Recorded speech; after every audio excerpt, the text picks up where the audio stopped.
Hello, ladies and gentlemen. It's nice to see you today. My name is Dustin Cormier. Welcome to How to Rock Astrology.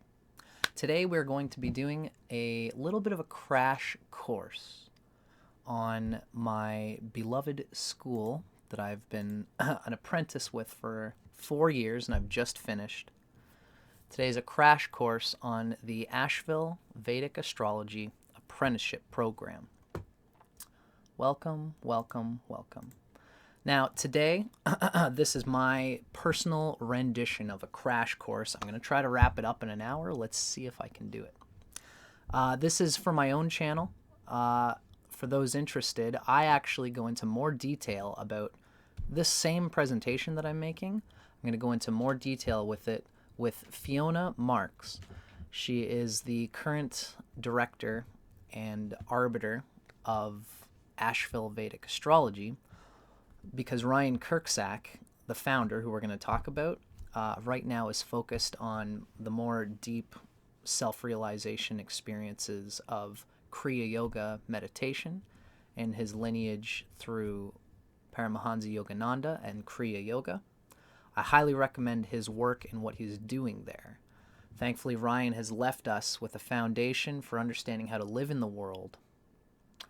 Now, Ryan himself is learning how to be outside of the world while living within it. I recommend both dimensions in anybody's divine realization. Now, this course is a wonderful adjunct for anybody looking to understand the mechanical, deepest guts on a mechanical, technical, scientific wavelength of Vedic astrology. And in particular, of course, Ryan is great because at the same time that he perpetuates, again, the technicalities and the science of Vedic astrology, he is also quite an artist himself, a poet and a spiritualist, as we know. And he does a great job throughout this apprenticeship of bringing self-realization and the intuition of our inherent metaphysical intelligence. This is the primary thing which Ryan always encourages that we get in touch with. The forms of knowledge that we find in this course are stepping stones and activities which can get you into the neuro-aware of this divine metaphysics so that you can unfold it from within your own intelligence. Because that is what the Rashis and ancient seers who manifested the art and science of astrology, they were transmitting it. They didn't discover it. They were blowing the dust off a book that was already there. And this is the attitude that we try to perpetuate in this course, as we're going to see. So this is my crash course on Asheville Vedic Astrology, and I hope you guys enjoy.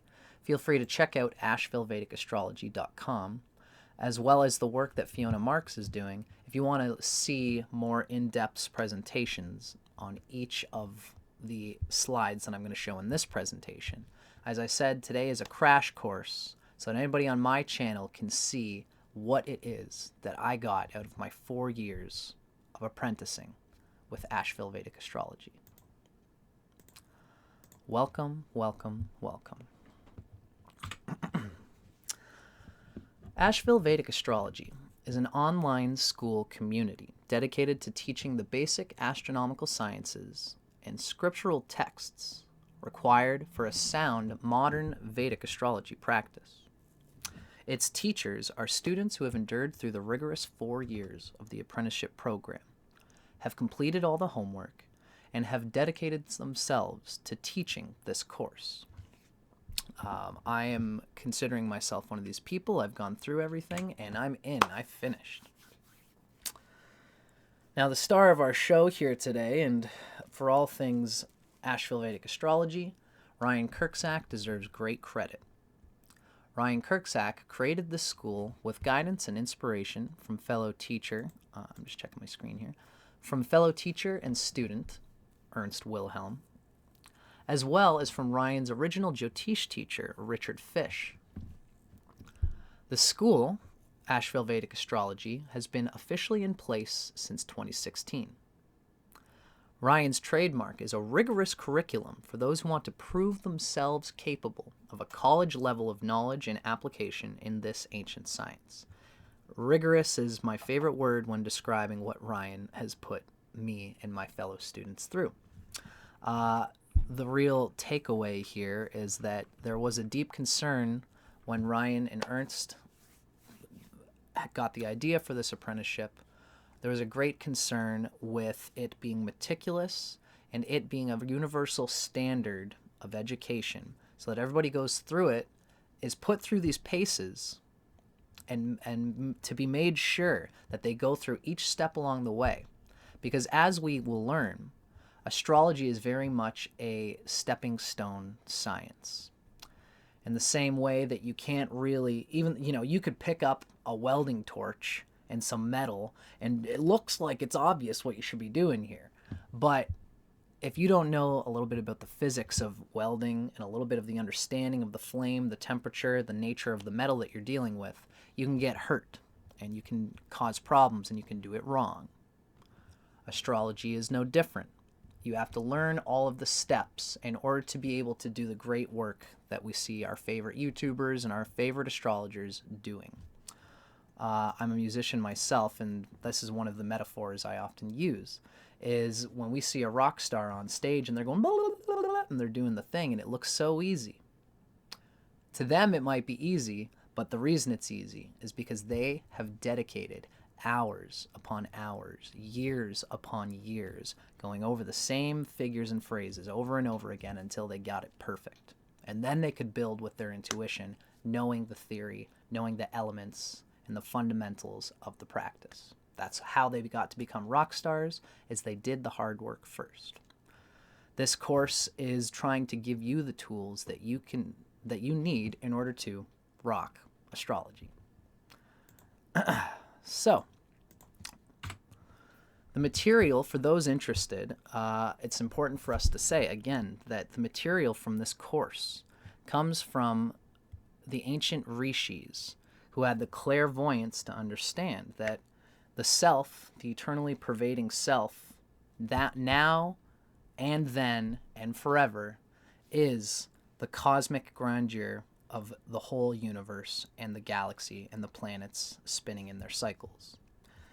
Those Rashis who developed the fundamental understandings of what we present in this presentation and in this program, these Rashis had the clairvoyance to see and know and understand the dynamics of these planets at an astronomical level in a time where there was no telescopes.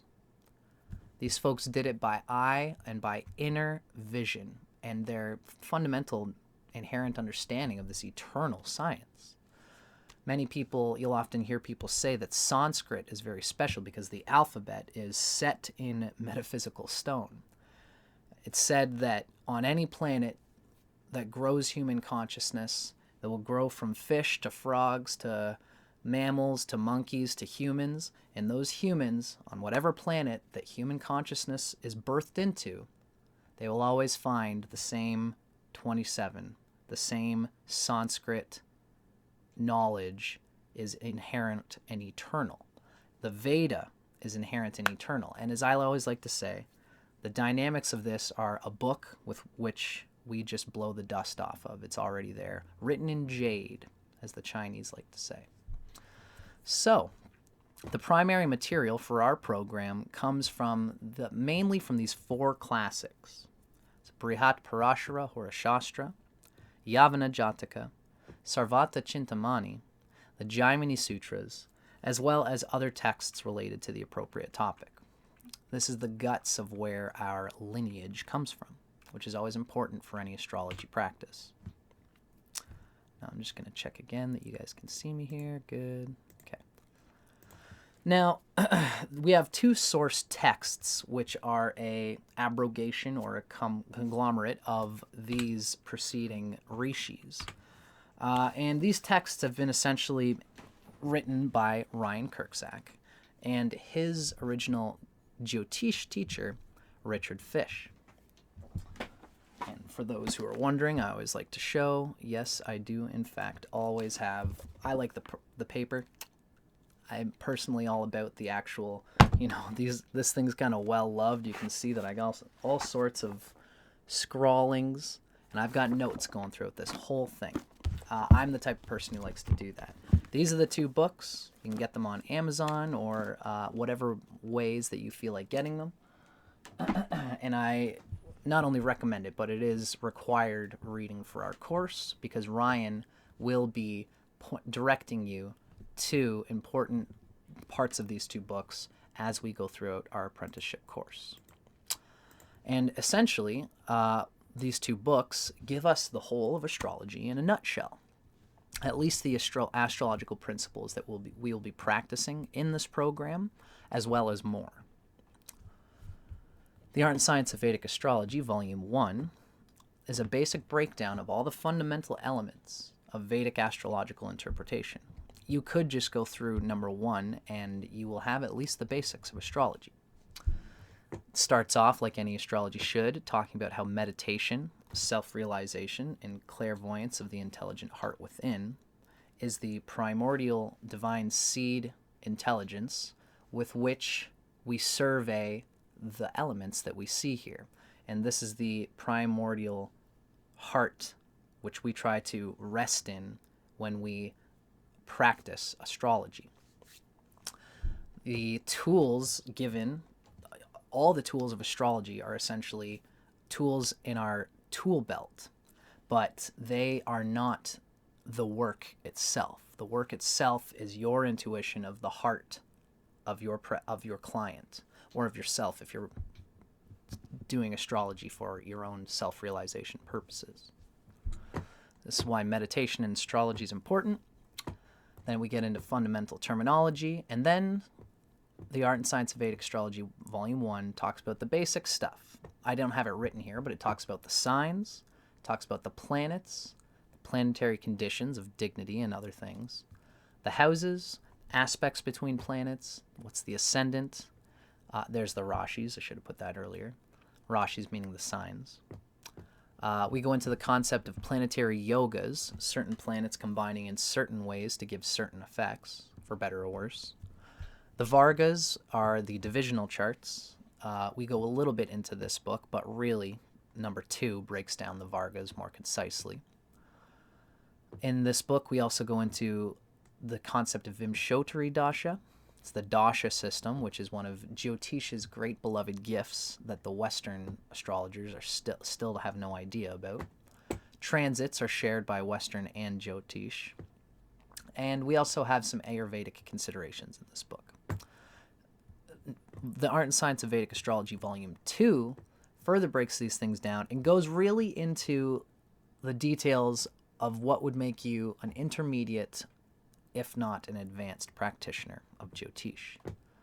After going through this, I mean, it's difficult to go through yourself without a teacher. In fact, I don't think anybody could, because it's so, dense and requires teaching. But this book, for anybody watching, is the chrysalis of what is taught in the first book. Talk more about planetary states and indications, and this includes Avashtas and Jaimanikarikas, more into the Vargas, more additional yogas, Shad Bala, which is a critical crux, as we're going to talk about in astrology. Compatibility between lovers, that's relationship astrology. We don't focus on that in this course, but some principles are given in this book.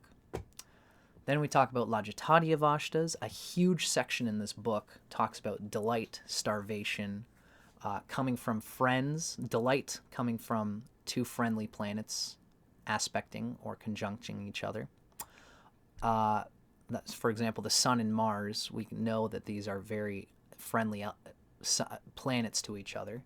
Leo, which rules the Sun, is in a trine with Aries, which rules Mars. These two planets are friends, and when they come together or aspect, they give delight. This book does huge detail about what that delight means. Another example is if Saturn is aspecting the Sun. Saturn is an enemy of the Sun. Therefore, Saturn will cause damage to the Sun, and that's called starvation. This is more of the Lajatadya Vashtas, which this book goes into huge detail about. And if you'll hear from Ernst Wilhelm, he says that the Lajatadya Vashtas is one of the great important aspects of astrology. What this book really shines with is the Lajatadya Vashtas, I'd say, is one thing. But the greatest aspect of this book is the house lord combinations. It's called Bhava Yogas. And we're going to talk a little bit about what this means. But it's essentially when you have the dispositor of the second house in this or that house. You know, if you have the lord, what the West calls the dispositor, Vedic calls the lord. So, for example, for an Aries rising, we know that Cancer is the fourth sign from Aries. And so Cancer abides by the fourth house. And so it's the fourth lord.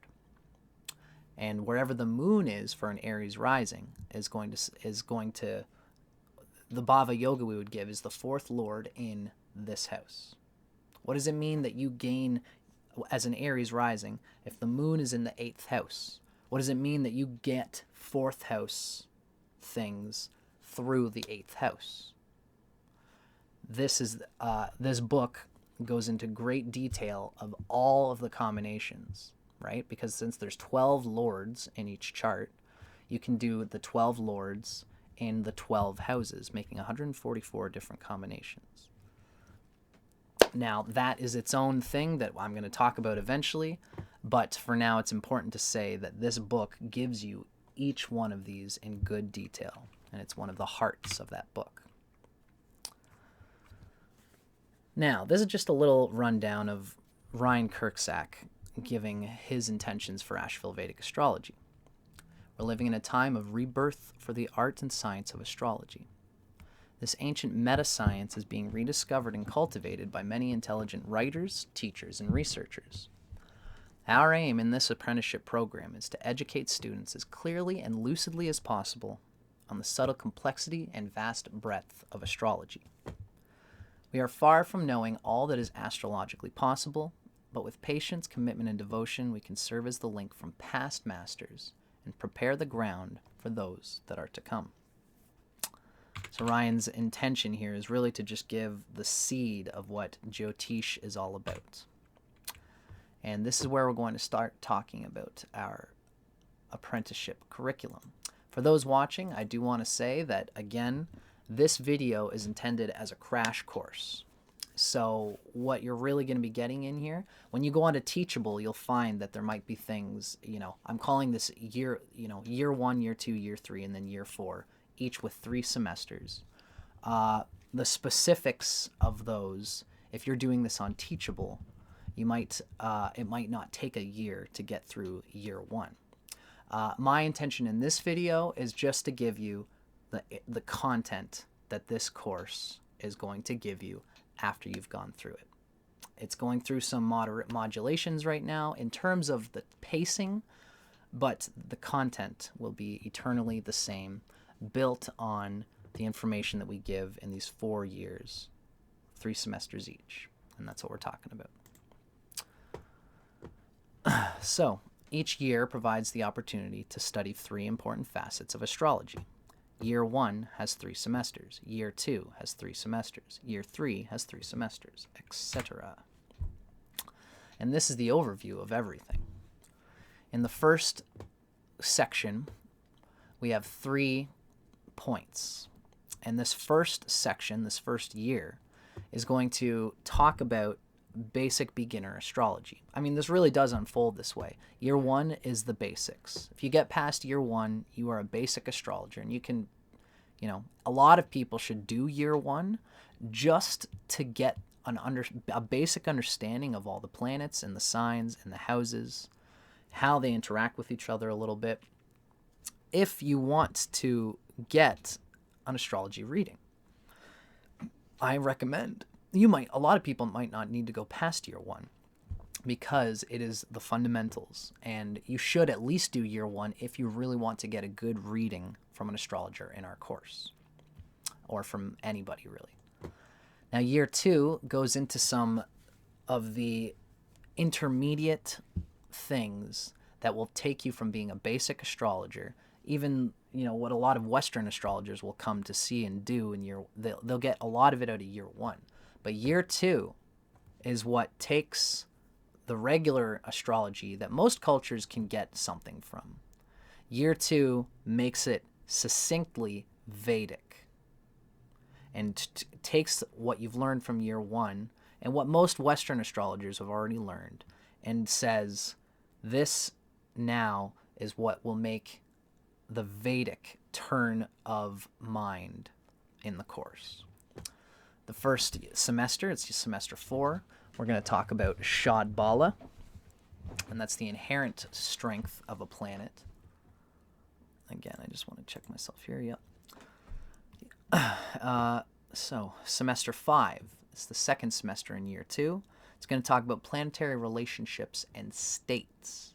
This relates to dignity, and it relates to the Lajatati of Ashtas that we're going to talk about. It's the friendships between planets and what is their state by their given position. Then we go into the planetary combinations and mathematical yogas that further quantify the how of the what, as I like to say. Everything before the 6th semester is all talking about what will my karma look like. And once you get to semester 6, we talk about how will those come about.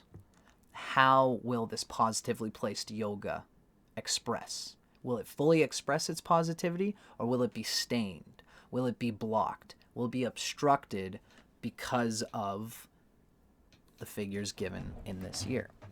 This is the thing about, for those who are Jyotish astrologers who are watching, many Jyotish astrologers go right to the yogas, because many ancient shastras and writings talk about how the yogas are the crown jewel of Vedic astrology. That is true, and you will find profound yogas in the charts of brilliant, successful people, brilliant, successful astrologers, sages, saints, etc. You will also, the problem is that you have to quantify these potentials given in these yogas, which is what a lot of people don't understand. A lot of people will see, for example, a Mahapurusha yoga or a Raj yoga, where you've got an angular lord and a trinal lord coming together in an angle. People will say, oh, look, you have the Raj yoga. You can expect success at some point in your life. It doesn't always happen. This semester, this planetary combinations and mathematical yogas will show why.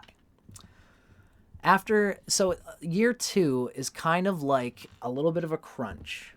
You're kind of earning your merit there. And you got to go through it. Sometimes it can be quite mathematical. You'll see that as we go along. But it needs to be done in order for us to deeply get the proper foundation for what we find in year 3. I found that year 3, for me, was like a carrot on a stick. I got to get through year 2. And, when I first got into year 2, I didn't fully understand a lot of what was being given. But I had faith, especially because I wanted to understand Rahu and Ketu. I wanted to understand the Vargas, the Navamsha, and all these things. And I wanted to understand the Dashas. So I used it like a carrot on the stick. And by the time I was done year 2, I realized that there was no carrot on the stick. Year 2 is actually just as profound and important as year 3. If not more so, because it provides the foundation for understanding how we can properly use these things found in year 3. Now, year 4 is what we call practicum.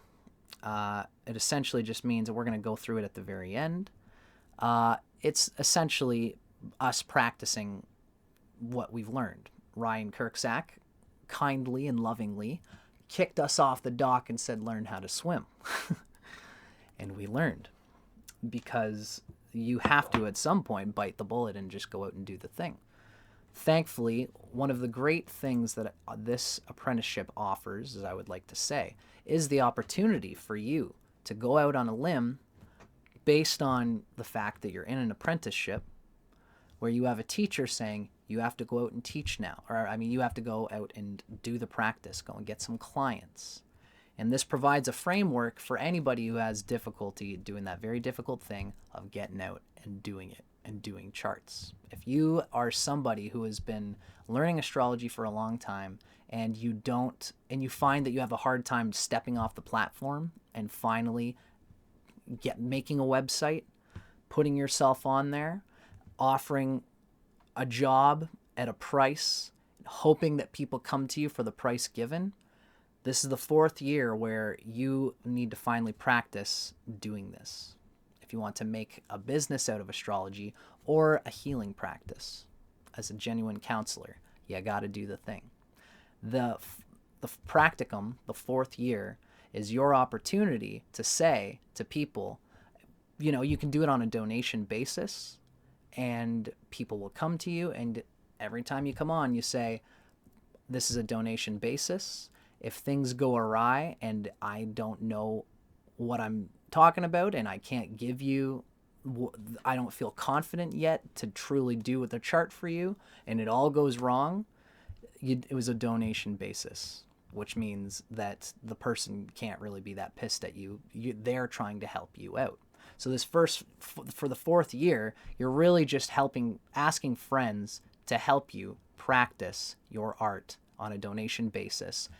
You do it, you get notes on why it went well and why it didn't go well, and then Ryan will give you notes on that, or whoever it is that's going to be arbitrating. This is important because this takes us out of the armchair abstract philosophy of astrology and puts us on the workbench with the flame, with the torch, with the sparks flying, so that you can learn what to do as a proper astrologer in a safe environment, so that you don't just jump out and charge $160 for a reading and you're nervous and you don't feel like you're worth it yet. This is a great start. Any kind of apprenticeship is a good start for this kind of thing in general, right? This is why we call it an apprenticeship. So that would be year 4. Now let's start getting into the specifics of what we will find in this program. As I said, this is a crash course, so I'm just going to do my best to give it a little spendthrift here. Semester 1 is the Rashis and Signs course. The signs of the zodiac are said to be the limbs and body of the divine being, of Purusha. Now, so this essentially gives us this first semester, it's 21 hours, it's going to give us a sense of what exactly the signs are. Ryan talks about how the signs are kind of like areas of life with certain dimensions of consciousness. We aren't talking about the planets or the Bhavas yet, but in the Rashis, we're going to get a sense of, as we develop, we're going to learn that the planets have character, and the character of the planet is ideally going to align with the nature of where it is. For example, if you have the sun in the sign of Aries, the sun is a warrior planet. It's the king. It needs to take what it needs in order to go farther for itself. Everybody needs to do this a little bit, regardless of ego and individuation and spiritual community and all these things. Everybody needs to be able to take care of themselves. That's why the sun does well in Aries, because the sun in Aries is thinking like a warrior. That's like putting a sun, a warrior, in a war zone where it is comfortable. So learning about Aries is important to understand why the sun is exalted in Aries. In the same way, if the sun as a warrior planet is in the sign of Libra, the market, where it's all about fair trade, the sun as a warrior loses its ability to take what it needs for its own when it needs to do that. And so the sun, the character, the warrior character of the sun, has difficulty in that field. And this is why the Rashis, Ryan gives us this idea of the Rashis as the field that the agents of the planets need to work within. And ideally, they should be aligned. Each sign, each Rashi, represents a section of the body, a specific personality type, a specific life path, and various objects within the world, a size, a quality, and a color. So these are symbols that are given for each sign to make us understand the nature of that sign. And as well, it also teaches us a little bit about the nature of the planet that rules that sign. Can't really know what the sun is unless you learn about the sign of Leo. By understanding the detailed indications of each sign, you can properly understand how each area of your life will manifest. And for those watching, I do recommend, even if you're a seasoned astrologer, keep taking notes during this section. I didn't think I would need to, but as soon as I started the course and started getting into how the Rashis are taught in this course, I quickly realized that even as a Western astrologer, for all the things that I already knew about the sign of Aries, the sign of Taurus, etc., this course gives the Vedic symbolism that is not found in any other literature. Although we can see that the bones of the symbolism match culturally, because, of course, the metaphysics of what the sun is the same for us in the West, which was born through Hellenistic astrology, as it is in India, which was born through Jyotish. The metaphysics are the same, but the cultural symbols might slightly differ, or might just be different ways of saying the same thing. It's a good thing to hear the many ways of saying the same thing, because it gives you a more concise understanding of what the signs and the planets are. So this first course, right off the bat, is important, and everybody should pay attention to it. Now, just an example of what kind of consciousness we've got going on here, okay? Let's say I just wanted to show the symbols of Virgo. I've always found are very kind of enlightening here, and Leo too. So this comes from Yavana Jataka, and this is one of the quotes that is going to be given just at the start, just to show you the kind of symbolism we get from this course. Let's look at Leo. The authorities state that the fifth house, or the fifth sign rather, is a lion on a mountain peak. It is the region of the heart of Prajapati, the divine person, which is the essentially the metaphysical self in one, which is the self in all. That's what Prajapati means, the great divine person that we're all a part of. So Leo is the region of the heart of Prajapati. Leo's places are forests, fortresses, caves, woods, mountains, and the dwelling places of hunters and kings. See, Leos are very primal, and they kind of rove around, and that's why they have these places associated with them. The symbolism of hunters and kings tells us something about the warrior nature of Leo and the sun. So this is just a small example of the kind of consciousness of one little bit of symbolism that we can see from a classic text, this Yavana Jataka, which will permeate our understanding of the signs with consciousness that you have not heard about if you have not studied Vedic astrology.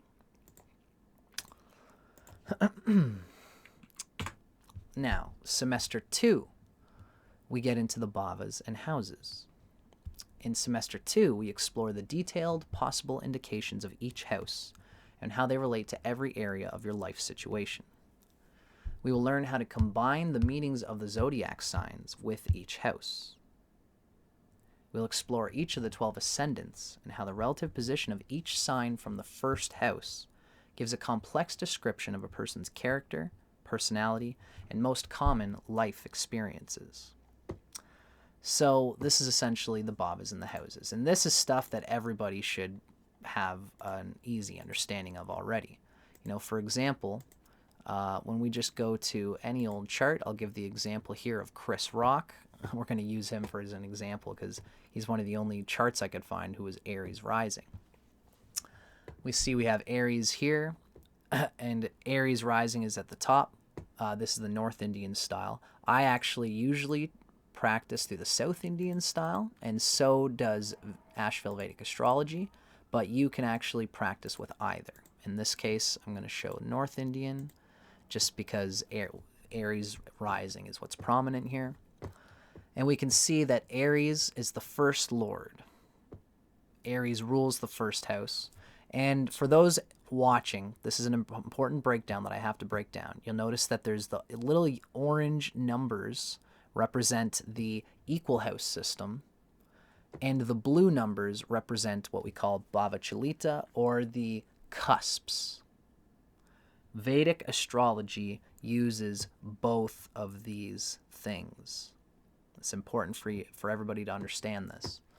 So when we see that this person has the first cusp in Aries, Aries is therefore the Lagna, and we abide by a certain equal house system, as we like to say, that each sign is a certain number of signs from the rising sign. Let's take the example of Gemini in this chart. Gemini is the third sign from the ascendant. Therefore, Gemini is the third house, and the third lord is ruled by Gemini. That would be Mercury. So wherever Mercury is in this chart, we see here it's in the sign of Aquarius. We know that this Mercury is going to channel the third house. This person, Chris Rock, needs to use Mercury in order to express the third house things, in order to seek things, in order to get what he wants, in order to dig deeper and further to progress in his life. These are all things that the third house represents. It's how he communicates, and his communication comes through the 11th sign, Aquarius, in the 11th house.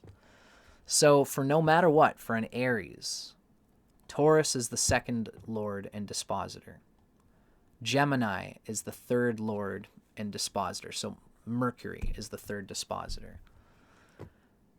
Cancer is the dispositor of the fourth house. Now, this is the equal house system that many people will understand, and this is common stuff in Jyotish. One of the things that is important for people to understand, and this is given in the ancient texts, such as Parashara and what have you, is that the Bhava cusps, what the Westerners call house cusps, can fall into signs outside of the equal house system. For the example of Chris Rock, we can see that he's an Aries, but his second house cusp falls into the third sign from the Lagna, the third sign from the rising sign. Therefore, the cusps are almost like planets in themselves. And we would see that in Chris Rock's experience, the second house is nurtured on the seeking of the third house, of the third sign from the rising sign. The second house cusp depends on Mercury for its sustenance and for its existence. There's a lot of profundities that we can talk about there, but it's not the subject of this crash course. So we aren't going to go into too much detail about it, but for those watching, you can see what's going on here. Aries is the rising sign, but the second house cusp, the second Bhava Chalita, falls not in Taurus, which is the second sign from the rising sign, but the second cusp falls into Gemini, which is the third sign from the Lagna. Hopefully this isn't too confusing, but essentially this is an important thing. And for now, for those watching, the early parts of our courses in this apprenticeship, what this course teaches you is to mainly focus on the equal house system, because that is the body of karma. The cusps are an added interpretation of how we deal with the karma that we've been given. But if, as an astrologer, it's mostly important to talk about the physical karma that we are moving through, and that's why we often focus on using the equal house system. Of course, the ultimate thing to say is that we do both, and that is how you should apply yourself to astrology. In fact, there are times where in astrology we talk about how a planet close to the 10th house cusp has strength in a certain dimension, and that has nothing to do with the 10th sign from the Lagna. That has to do with the actual 10th house cusp. So we do consider the cusps in Vedic astrology. We combine both of these systems. And it is important to do so, as I like to say. So, this is what essentially, when we get into the bhavas, we're mostly talking about that equal house system, and talking about how each ascendant has a different relationship with the 12 signs of the zodiac. This is basic stuff for many, but it's still important for those embarking on the quest to understand Vedic consciousness, especially the House Lord's principle, where we have the consciousness of the House Lord as being like the dispositor. The House Lord, or the dispositor, is the arbiter of a house. Again, just to make short thrift of it, we can see that the House Lord, the second house of an Aries is always going to be Libra. So wherever Libra is, it's going to be in this case, we have the second Lord in the 11th house with the third Lord, Mercury. Just to give you guys an understanding of the house lordship, because house lords, Bhavas, as I like to call them, are the arbiters of the houses. And this is a key concept that we use in Vedic astrology, which Westerners are not used to thinking about. You really can't know the strength of your second house. For example, if you're Aries rising and you've got Venus and you've got Mercury and you've got Jupiter in Taurus and you got all three of these things here. Still, I shouldn't say Venus, but let's say you've got Jupiter as a benefic in Taurus, and that's, most people say that would be a good thing for the second house, and it is. But you have to look at where Venus is in order to understand how that second house will function, because Venus is the second lord of of Aries rising, because Venus rules Taurus, and Taurus is the second sign from the Lagna. I hope I'm burning this in your brain well enough, because it's obvious to Jyotish people, but the Western people need to understand that the lord of a house is a critical arbiter for understanding how that house is going to express itself. And the West often misses that. The West often just says, oh, there's a benefic in that house, it must be good. Oh, there's a malefic in that house, Saturn's there, oh, it must be bad. Oh, there's no planets in there, well, I guess it's neutral. Not quite. So, from here, we go into semester 3, the Grahas and Planets course. And this is where we begin to condense. This is where you become at least a basic astrologer, understanding what's being given in astrology. In semester 3, the Grahas and Planets course, we study the natures, the meanings, and powers of the planets. We learn about our own capacities and where we fit into the world. And we learn to see the world as an expressive interplay of our conscious activity, the planets, the varied and diverse areas of our life, the houses, and the fertile ground of being from which our individual lives grow. And that's the signs, the Rashis. So in this class, we will learn how the planets work for good or ill in each sign, how each planet functions for every individual ascendant, how the planets impact the areas of life indicated by the houses, right? That's, again, for example, if we have the sun, it's a malefic, and it's in the 5th house, that's going to cause some damage to the 5th house, just as an example. Here we'll explore the varied and diverse worldly meanings of each planet, and we will consider how the 9 great powers of consciousness interact with each other through aspects mainly, right? Trines, oppositions, and in Vedic astrology, we have a whole different system for defining planetary aspects than the West. I'm not talking about Rashi aspects. That's its own thing, which we will learn about in this course. But I'm talking about how in the West, trines are all good, squares are all bad, oppositions are all bad, and that's that. In Jyotish, a trine is an aspect, and that aspect is good if it's coming from a benefic or from a friend. For example, a Venus aspect in a trine is always going to help out whatever planet it's in trine with.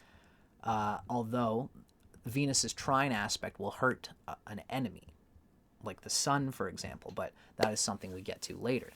For now, we just learn about the different aspects of each planet. Saturn has special aspects, and Mars also has special aspects. Saturn aspects anything that is 3 houses from itself, 7 houses from itself, and 10 houses from itself. Mars aspects anything that's 4 houses from itself, 5 houses from itself, 7 houses from itself, and 8 houses from itself. So each planet does have its own particular aspects in Vedic astrology, and we explain why in this course. This is really when you start to get into the fun of astrology, because we begin to learn one of Ryan's great understandings of astrology is that he gives you a psychological structure that we can apply ourselves to as psychological counselors. And this is what I mean by this. When we have a planet, the planet is an agent, like the sun is a warrior. It's the warrior part of ourselves, one of the warrior parts of ourselves. It's the consistent ability of the king to express his sovereignty in your own energy field. Therefore, the king, the sun, the planet, wants to move through a house that feels conducive to its nature and the nature of the rising sign in particular. So let's say the sun is in the 5th house for an Aries. That would be in the sign of Leo, and that's a good thing because it's in its own sign in Aries for an Aries rising. Sorry, the sun in Leo is going to be good in any case. For an Aries rising, the sun in Leo is in the 5th house. We know that this is going to be good, and the sun, even though it's damaging the 5th house, it's in its own sign, and it is in the place where it can afford to carve painfully into the 5th house and to be creative because it's in a good sign. Now, let's assume instead that this is a Virgo rising with the sun in the 5th house. In such a case, the sun is in the 5th house. It's still applying itself as a creative element, but being in the 5th house means that, well, it's going to be creative. But the 5th house from Virgo rising is Capricorn. And Capricorn doesn't do nearly as well for the sun because Saturn is an enemy of the sun. And its nature is not conducive to the sun. It tends to be too earthy. So this, for example, is showing that the warrior, the sun, is standing guard as a guard. The king of the kingdom, the sun, is being like Capricorn, being a guard. It's doing a dull task that requires endurance, but it does not act on its inspiration. So that warrior, the sun, in the 5th house of Capricorn, is not going to express the 5th house and express its 5th house creativity quite as well as if we were talking about an Aries rising with the sun in the 5th house, because the sign of Leo is more that's what we mean by the fertile ground of being from which our lives suck the energy out of the environment around us, out of the karma that we've been given. The sun can readily do its thing for the 5th house in the sign of Leo. The sun cannot as easily do its thing as a warrior for the 5th house if it's in the sign of Capricorn. Its creativity is going to be blocked in some ways. Sorry, I should just turn off my phone here. So, this is the nature of semester 3, giving us an overhead of what exactly the planets mean in the context of everything we've learned. Once we get to semester 4, we are finally going to start talking about Shad Bala. Shad Bala is a beloved fundamental aspect of this astrology course. When we get into, and this is the start of year 2. So, we've gone through everything in year 1. We've gotten the basic foundations for what could make us a good astrologer. At least a basic astrologer. Now, even that sun in the 5th house of Capricorn can still make incredible work, obviously. What we've talked about so far is just the basic foundations of the what of astrology. There's a what here, which is a slight, the sun in Capricorn in the 5th house has some obstruction, but can it use its intelligence and its strength in order to get through the resistance and the difficulties of its position given in the previous year. This is where we start to say the how. How is the karma of the what going to come through? So, here we have semester 4, and this is going to be our start. Semester 4 talks about planetary strength and mathematical influence, and we call it Shad Bala. After having explored the signs, houses, and planets, we learn to further qualify a planet's expression in the chart.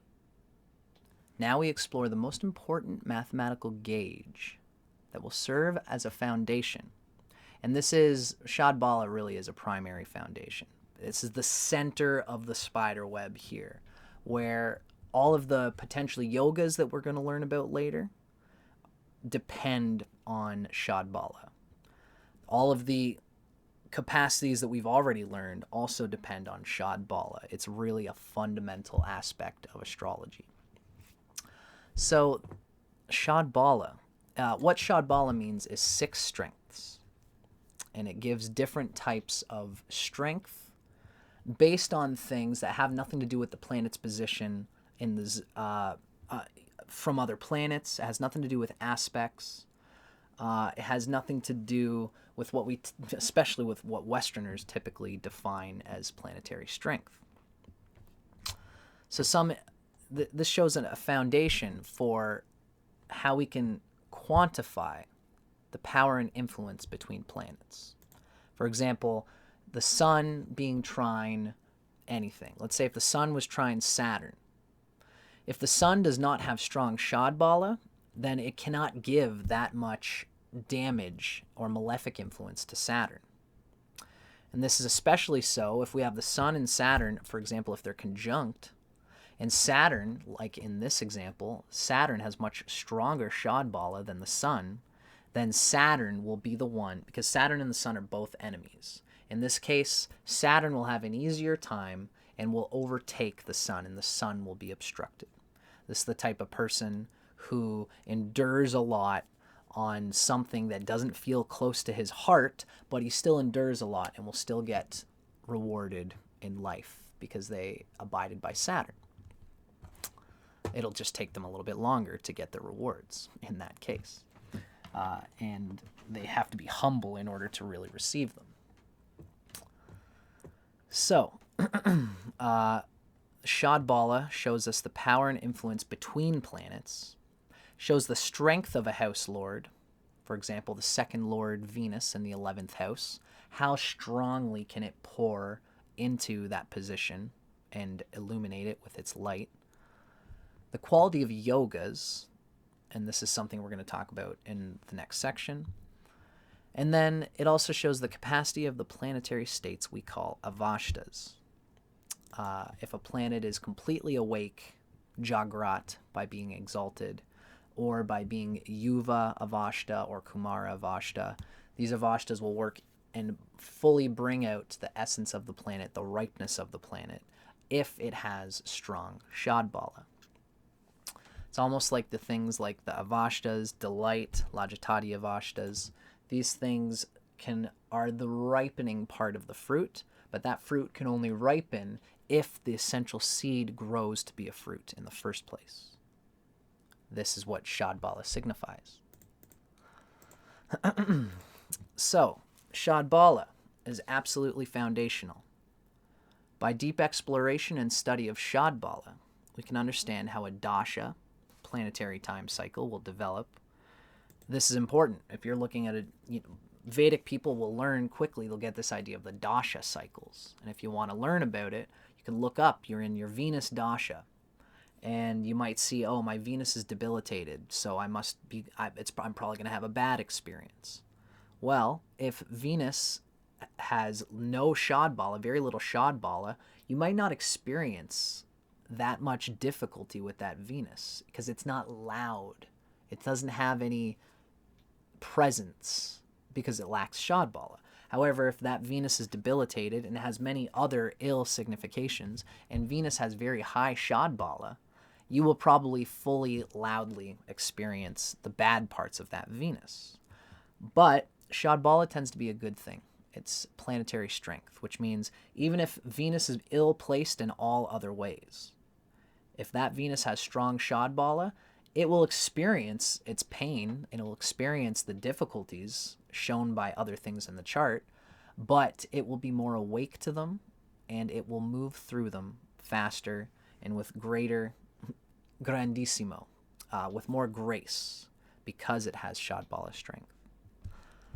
So with Shad Bala, we learn how to understand the effects of a dasha and how they whether they will develop.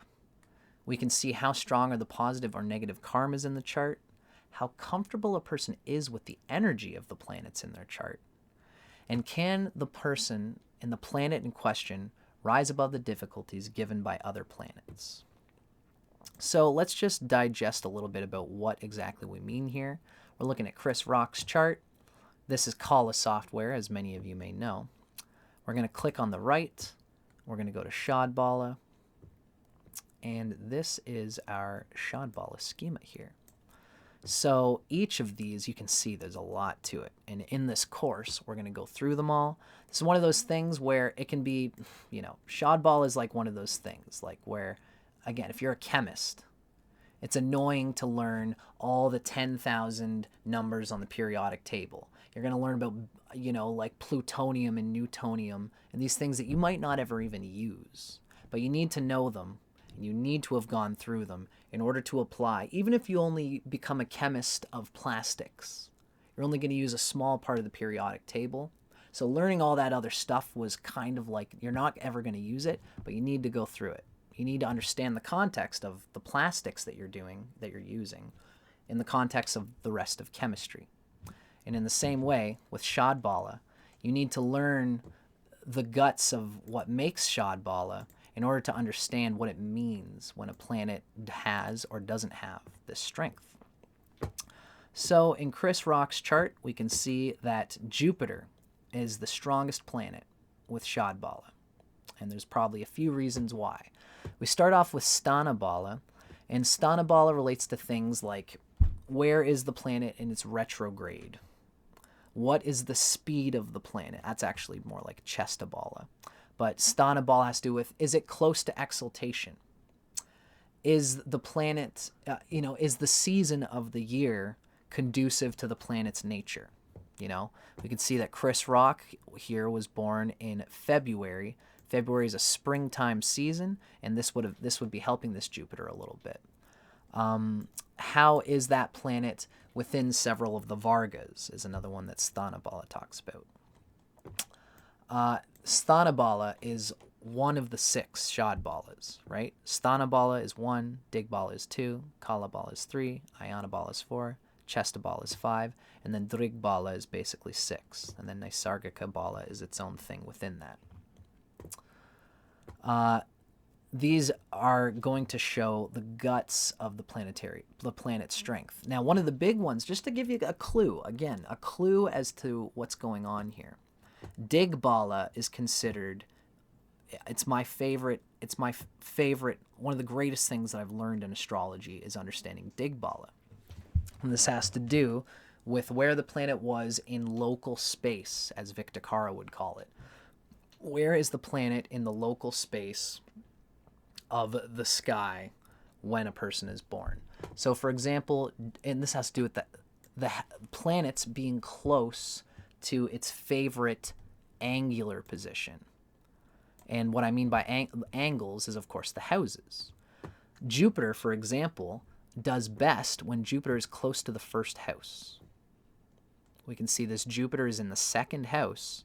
So even though Jupiter doesn't do so well in the sign of Taurus per se, although again I should stick to what I'm trying to say here. Jupiter does well when it's close to the 1st house cusp. It gains strength close to the 1st house, and it loses Dig Bala when it's close to the 7th house.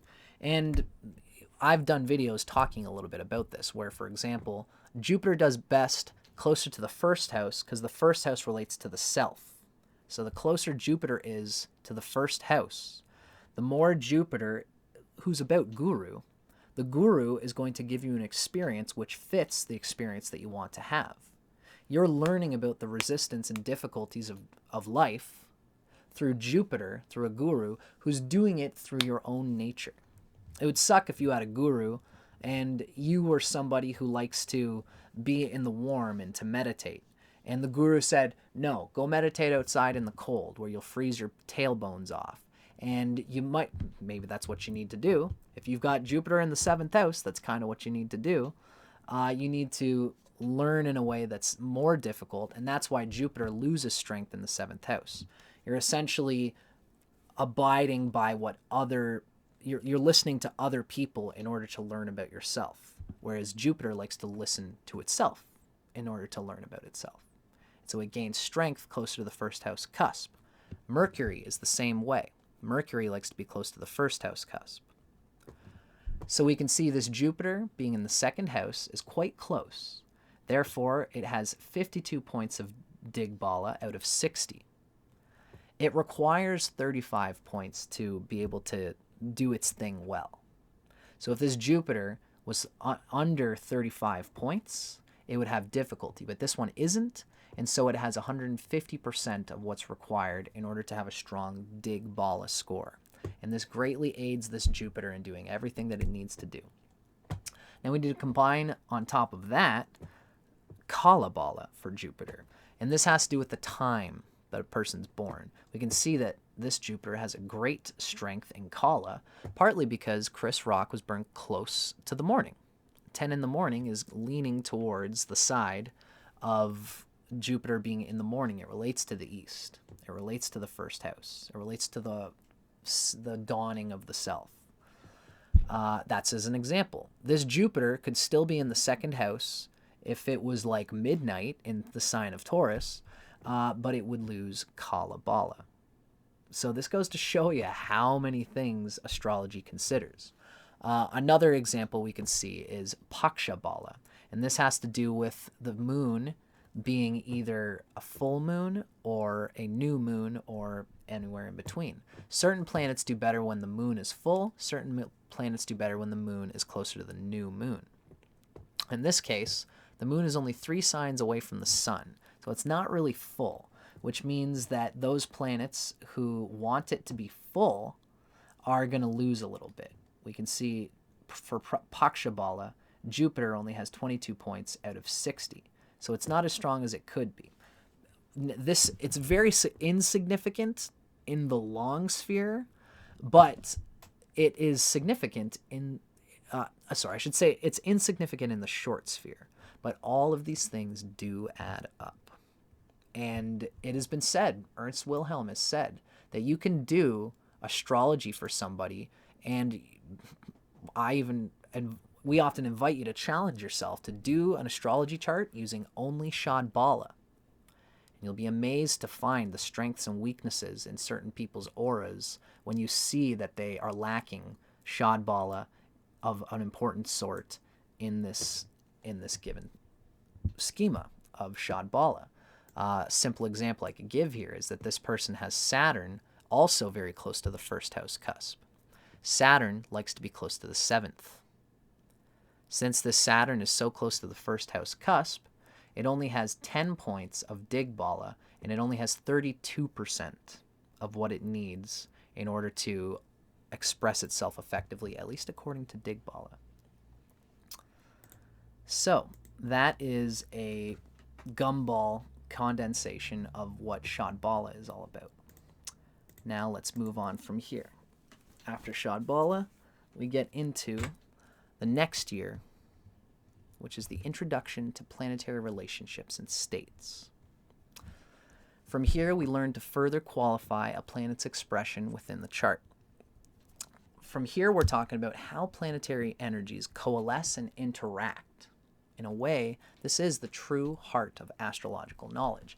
This is why Ernst Wilhelm has said, again, this is another thing where Ernst has said that you can do great work in astrology just by teaching or by giving somebody a reading and talking with them about a very strong Lajatati Avashta aspect.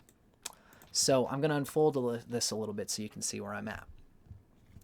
what do we mean by a Lajatati of Ashta? About dignity, etc. Some planets work harmoniously together. Like I said, the Sun and Mars, for example, naturally work harmoniously together, while others are at odds with each other. Building upon our Year 1 coursework, which explored planetary friendships and dignity, we talked about that in Year 1, now it comes full circle when we consider the numerous possible interactions of each planet. And this is, if you have a friend interacting with another friend, you have double delight going on there.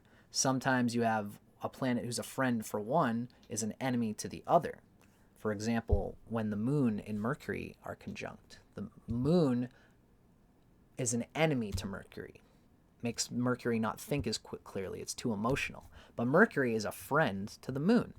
The emotions gain clarity, ironically. So the emotions gain clarity, but the mind is clouded in emotions. That's confusing, but that's just what it is. So this is where we start to think about all the possible interactions of these planets. We assess how planetary interactions affect each planet as a house lord and the houses in which they tenant. So this would mean, for example, we could see from this, like, will a malefic planet actually do good for an individual?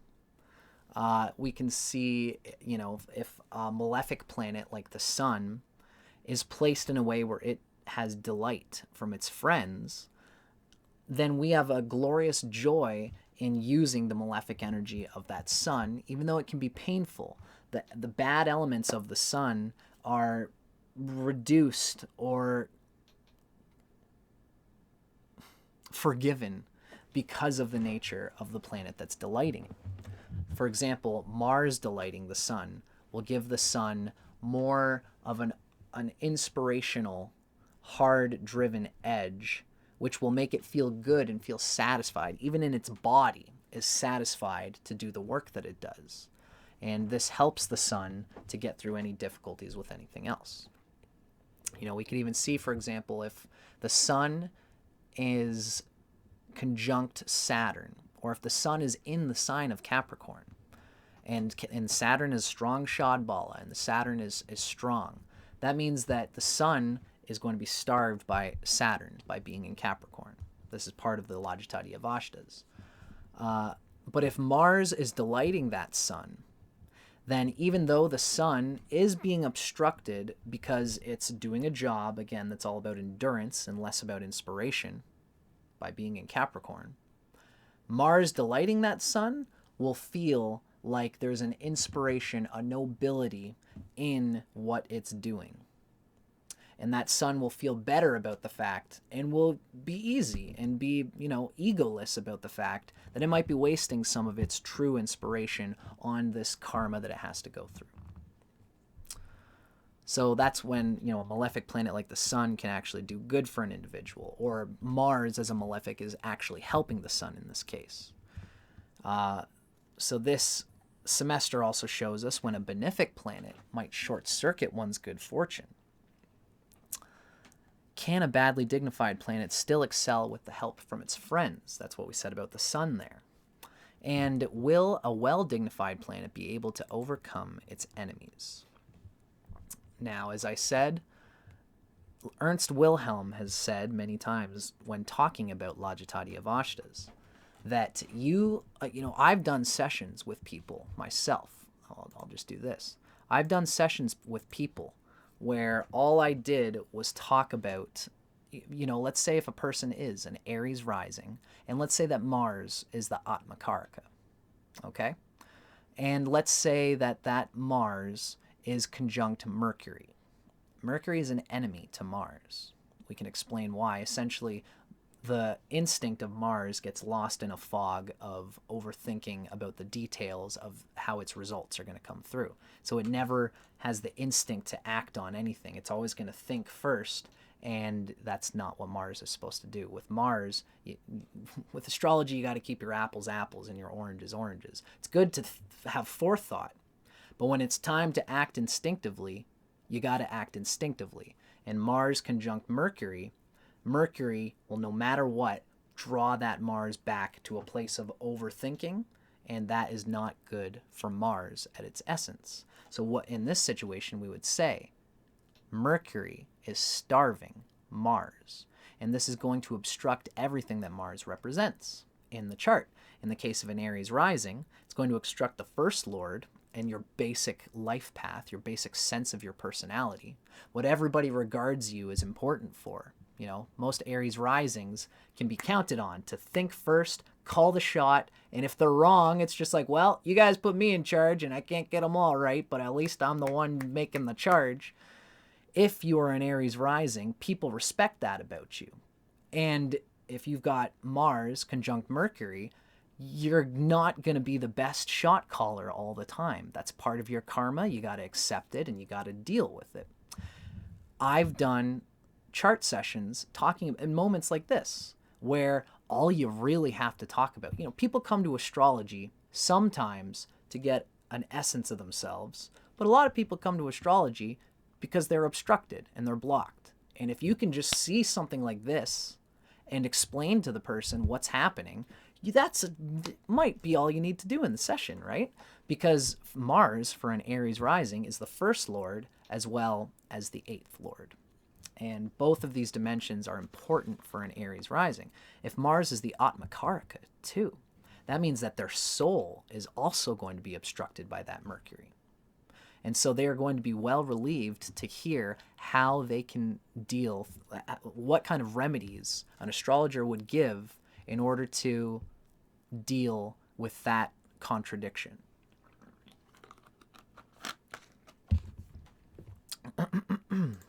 So this is why the Avashtas are so important.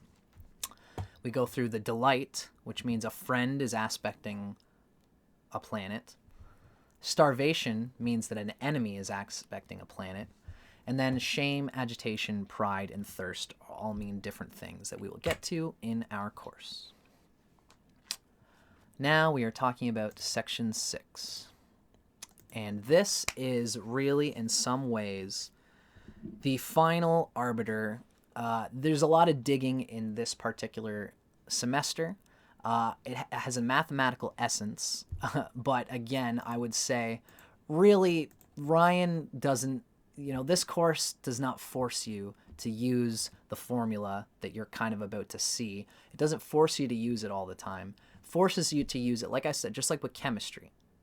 If you're going to be a practicing chemist, even though you're only practicing plastic, the parts of the periodic table that relate to plastic, you still need to learn the whole periodic table and all their processes in order to see plastic chemistry in context with all chemistry, even if you never use it in your career.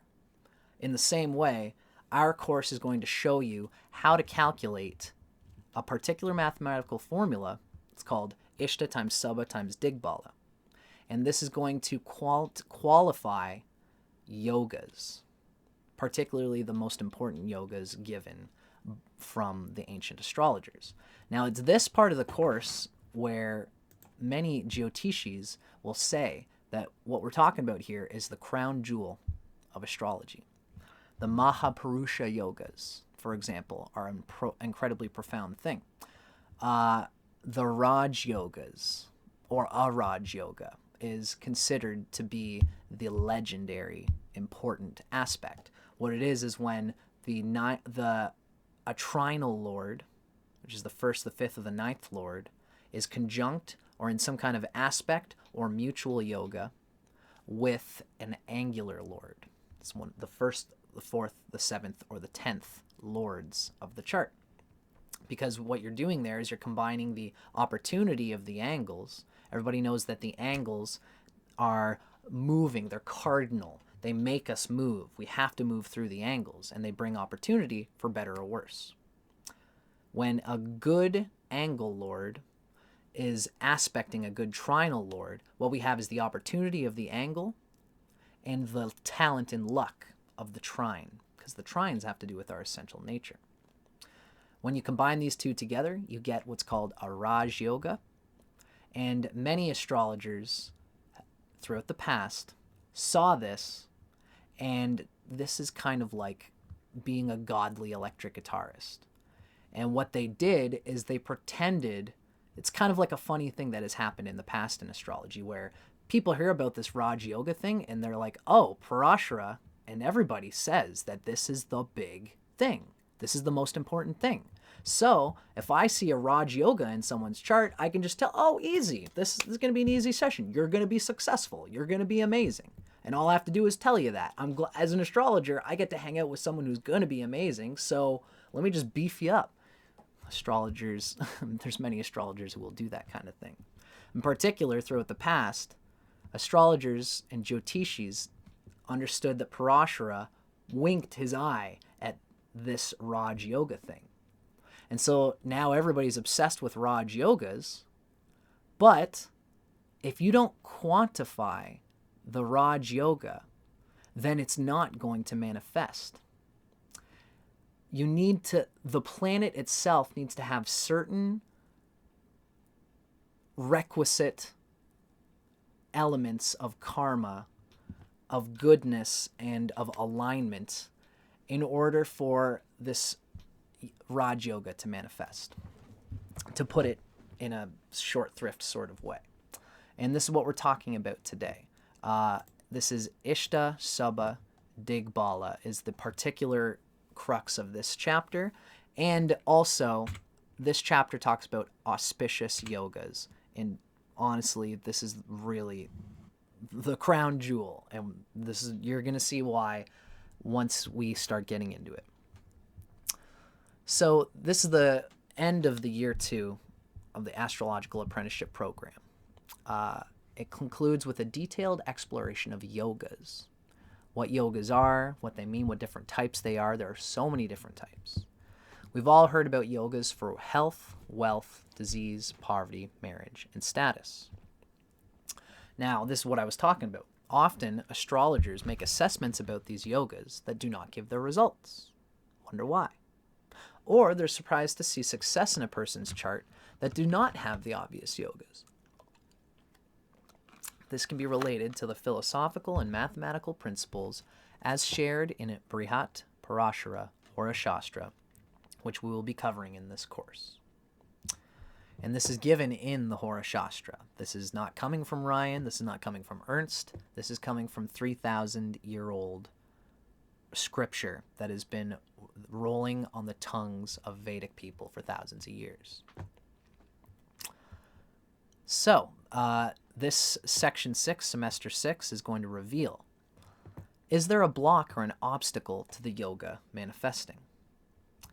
Which is stronger, the yoga manifester or the yoga breaker? I'm going to explain what exactly that means in just a moment. Which planets produce yogas for a given sign? And this is the auspicious versus inauspicious planets that we're going to see in our next little part of the presentation. Which planets block yogas for a given sign? How strong are the good yogas fundamentally? How strong are the difficult yogas fundamentally? In Brihat Parashara Hora Shastra, there are helpful calculations to aid an astrologer in determining the potential of a yoga. These revolve around the calculations of Ishta Kashta, Subha Asubha, Planetary Dignity, and Shad Bala. So this is what this I times S times D signifies. And for those who are interested in watching, whenever you're on Kala, you can see these figures by going to the Ishta Subha section of Kala. And you'll be able to see, so Ishta and Kashta. Ishta is a combination of a few, of Chesta, as well as some other mathematical principles that are important in understanding a planet's ability to express the potentials given elsewhere in the chart. Subha is the dignity of a planet in several Vargas. And particularly, I believe it's the Sapta Vargas, or there's 7 Vargas, which are the main life experience Vargas. The 1st, the 2nd, the 3rd, the 7th, the 9th, and the 12th. Don't quote me on that. It's not something that I've prepared, and I haven't looked at it for a bit. But to give you an idea, it's the divisional charts that are very close to our earthly human experience. We're going to talk about the Vargas later, so we don't focus too much on it, but it's what makes up Subha. So the figure you see here, for example, for a planet like Jupiter, it's in the sign of Taurus, but that's not all that gives this planet this low score. This planet is also not in the strongest places within certain of these Vargas, and we could go through it and see them.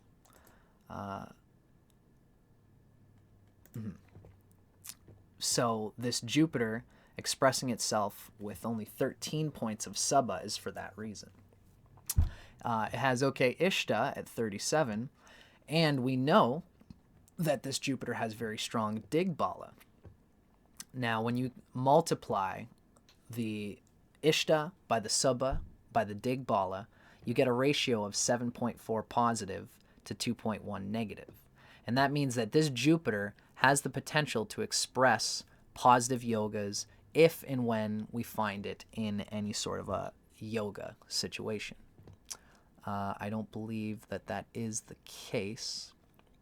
I haven't gone through this chart deeply enough to see if there is yogas happening, but this Jupiter, if it was in a yoga, if it was in aspect to one of the angular lords, because we know that this is the 9th lord, so it's a trinal lord.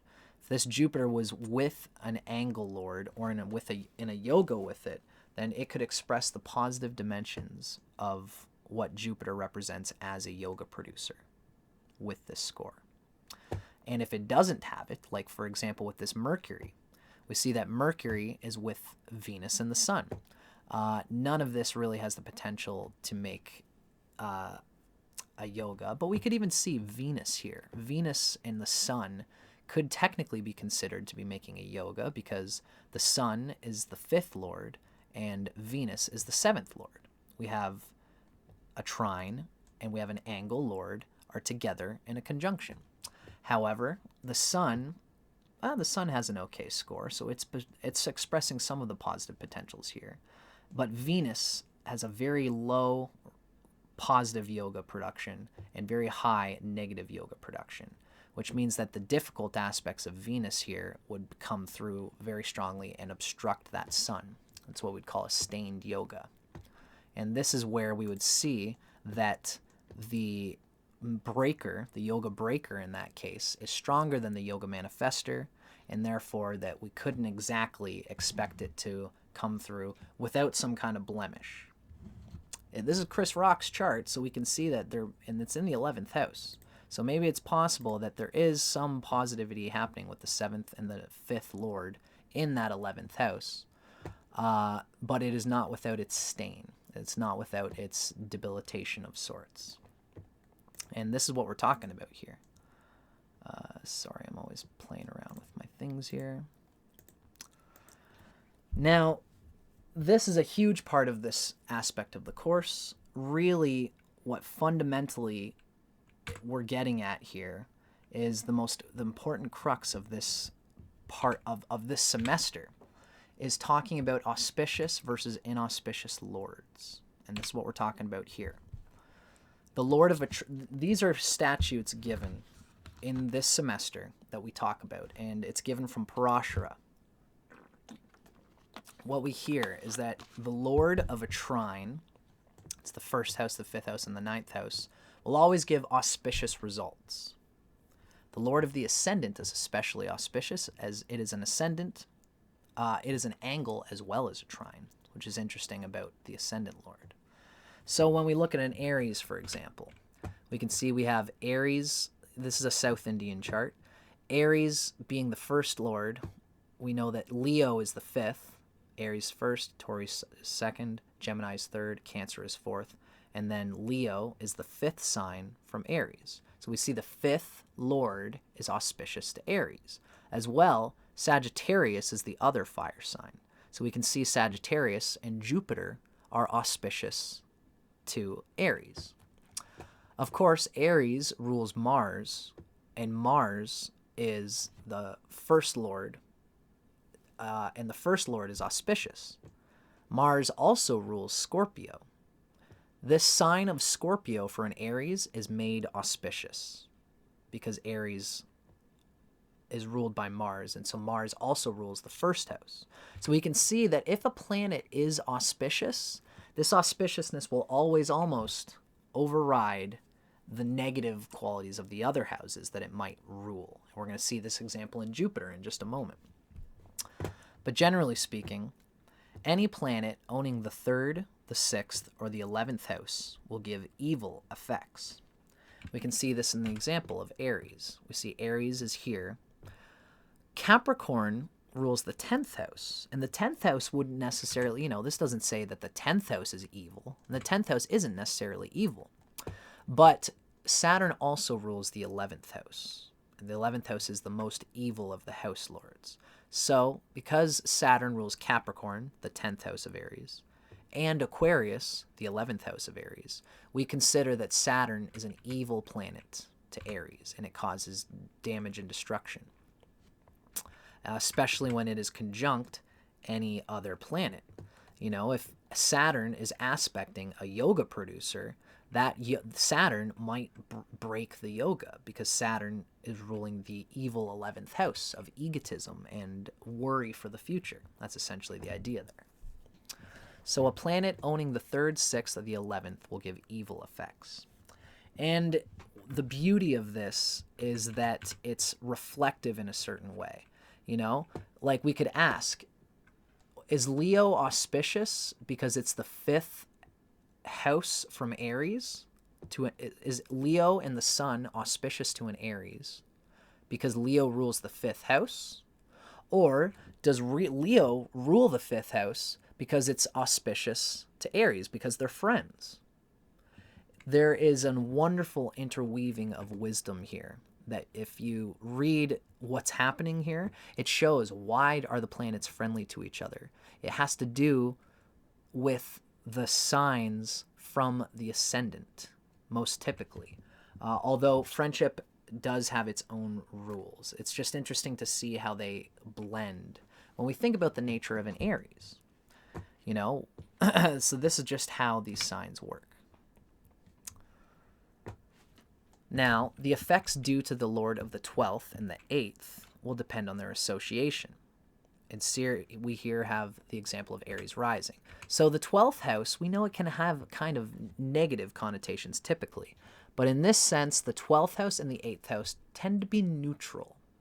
And if those houses, if the lords ruling those houses associate with an auspicious house as well, then the 12th and the 8th will be turned positive. You'll paint the black wire white, as an expression we use in electrical training. So we can see, for example, we have Aries rising here. We know that Sagittarius is the 9th, so that Sagittarius and therefore Jupiter are going to be auspicious to Aries. But Jupiter also rules Pisces. Pisces is the 12th house for an Aries. For some signs, the 12th house is not a good thing. And even it's true that no matter what, Jupiter for an Aries has some negative quality of pain or letting go associated with it. However, Aries is uniquely positioned to be positively suited to let go of things that no longer serve them. Even though they've grown attached to them or whatever it may be, the nature of Aries is often to let go of that which no longer works in order to abide by that which works better. That's why Aries can be such forthright people. Again, there's a wisdom and a mystery here that you have to contend. Is Aries so willing to move past difficulties that are not serving them because Jupiter rules the 9th and the 12th house? Or does Jupiter happen to rule the 9th and 12th house for an Aries because Aries is good at being optimistic about letting things go? It's both. This is the mystical numerology of astrology. It's inherent and it's so beautiful. This is one of my excited things that I want to display and explain. And I'm going to be explaining this further in more videos as we go on. So this is why the Raj yogas are special, is when the trine lord and an angular lord are auspiciously combined together, assuming they have a good Ishta Subha dig ratio. They produce the Raj yoga conducive to the greatness of a king. This is because we're combining the luck and talent of the trine lord with the opportunism of the angular lord. Now, I didn't bring any examples with me because this is actually a rare thing, really, to see all of this lining up with the good ISD ratio is a quite rare thing, but you will find it in the charts of saints, sages, and etc. So this is just what we're showing here, right? Aries does well with the first house, and the second house is inauspicious. Parashara gives us reasons for why Venus is not considered good for Aries. The third house, we already know, the third and the sixth and the 11th give evil effects. So Gemini rules the third, and so it's inauspicious. The fourth can be typically neutral. For the sake of Aries, we consider it to be neutral and generally auspicious. That's how Parashik gives it. So we have the forms here. Like, this is the general schema, but each lagna, each rising sign, will have exceptions. So keep that in mind. Of course, the Aries' fifth house is auspicious. Aries' sixth house is inauspicious, as keeping with the formula. Aries' seventh house is inauspicious. That's just because Venus, how we would say this is because Venus rules an angle, and it is a benefic. And benefics aren't good when they rule an angle. As I said, angles are all about opportunity, and benefics don't grab opportunities out of a sense of need. They float, and they can let opportunities go because they just want to chill in the restful ease. That's what the benefics are supposed to do. So it's not necessarily a good thing to have a benefic on your seventh house. In Aries' case, we have Venus, a benefic, on the seventh cusp, which means that Aries is kind of lackadaisy about relationships. This is the reason why Aries' seventh as well as its second house are not as strong. The second house is neutral, just like the 12th and the 8th. It can have killer qualities, maraka qualities associated to it. But generally, the second house is neutral and will take on the qualities of an inauspicious placement. This is really, going farther into this than I wanted to, but this is just to explain what's going on here. Now, notice that Aries' 8th house is positive. It's auspicious. It's an interesting thing because most 8th houses tend to have a chaotic quality, and this is what we say. It's a neutral chaotic quality to everybody, but certain lagnas, certain ascendant signs, can deal with the 8th house better than others. In the case of Aries, Aries is probably the best capable person for dealing with long-range, chaotic things that they're trying to hold. Aries is the great goalie in a certain way. And we can see that this makes sense, that Mars, which rules Aries, rules the first house, and it also rules the 8th house. So Mars, for an Aries, has the chaos quality of the 8th house. In fact, Mars just launches itself, for an Aries rising, launches itself into the unknown, into challenges that take a long time for them to digest. And they're generally good at it. This is one of the positive things about Aries. And then we can see that Aries is not... before we go, I should say that the reason the 8th house is auspicious is because it is neutral and it is tied in with the auspiciousness of the first house. Because we said the first house is both an angle and a trine. So the trine nature of the first house makes its mutual rulership of the 8th house auspicious. And then, of course, we know that the 9th house is a trine. So Aries is going to get along well with its 9th lord, Jupiter. And Jupiter is going to do very good things wherever it is placed for an Aries. How this generally tends to work is that if Jupiter is ill-placed, it's still going to do well wherever it is because it's the 9th lord, but the one great auspicious element of the chart, the ninth house, the greatest element, will be thrown into the dust, which again, it's good for whatever that dust is, but an Aries losing its Jupiter by being, for example, debilitated or conjunct Saturn or having low Shad Bala, this will give this Aries much less capacity to do what is at its essential nature and to have joy in its experience.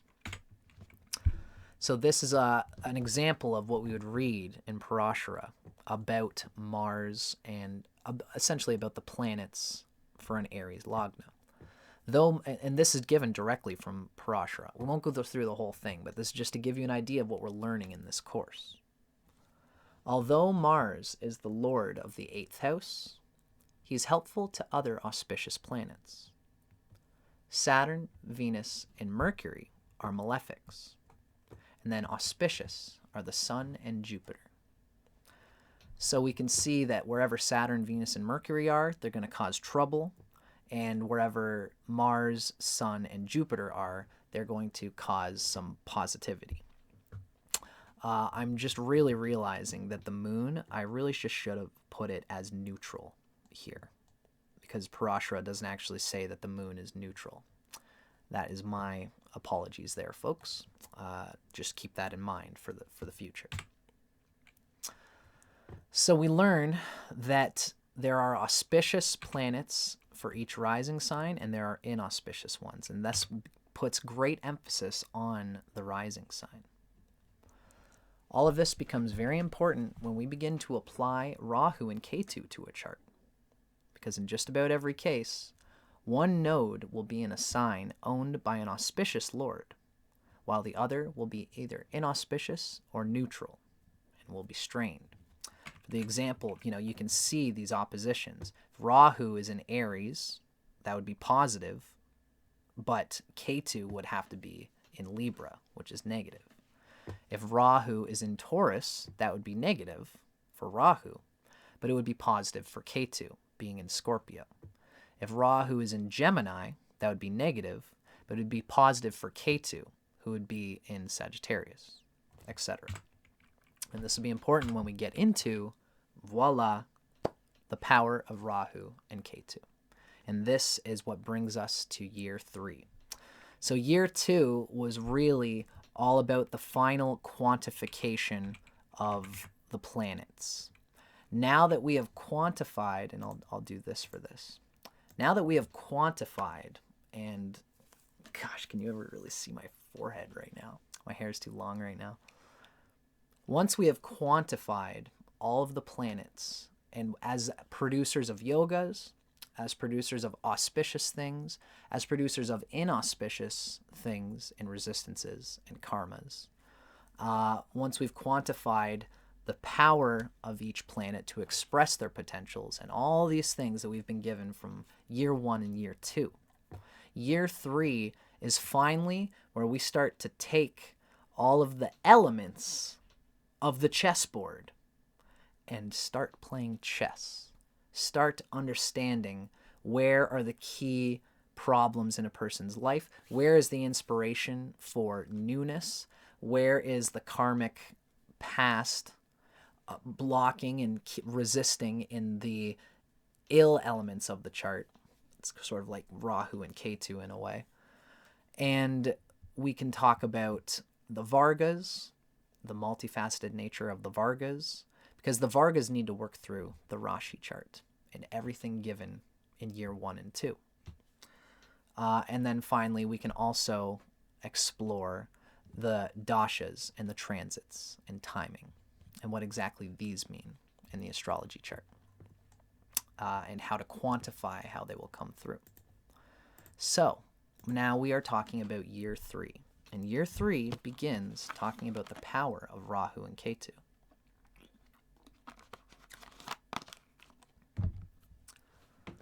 Now, the position of the lunar nodes from each planet in each house gives a direct glimpse into how we have lived out our past lives, Ketu, and how we are being called to fulfill a more balanced vision of ourselves, Rahu. both of these elements are important. And we talk about the nodes. The nodes are a very abstract and profound subject in Vedic astrology, and it's given a lot of importance, really just working through what exactly is the polarity represented by these planets, what they mean for our self-realization, and what they mean in terms of where we've been and where we ought to be going. Of course, many people talk about the nodes, and a lot of this course kind of riffs off of Ernst Wilhelm. Ernst Wilhelm gives this idea that Ketu is this fortress that we've always been in, and Rahu is the golden opportunity just over the hill. There might be a great golden, beautiful thing going on down the hill. But if you stay in the fortress of Ketu, you'll never go and explore the beautiful, profound things that Rahu had sitting for you just across the bend.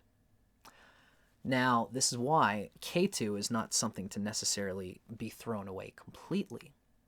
We need to have all of the strong resources of Ketu, the psychological foundation, as well the resources, the past life synchronism of everything that we've gone through in order to use them to amplify the opposite dimension implied by the unknown of what we've not gone through Rahu. I have many metaphors to discuss exactly what this is all about.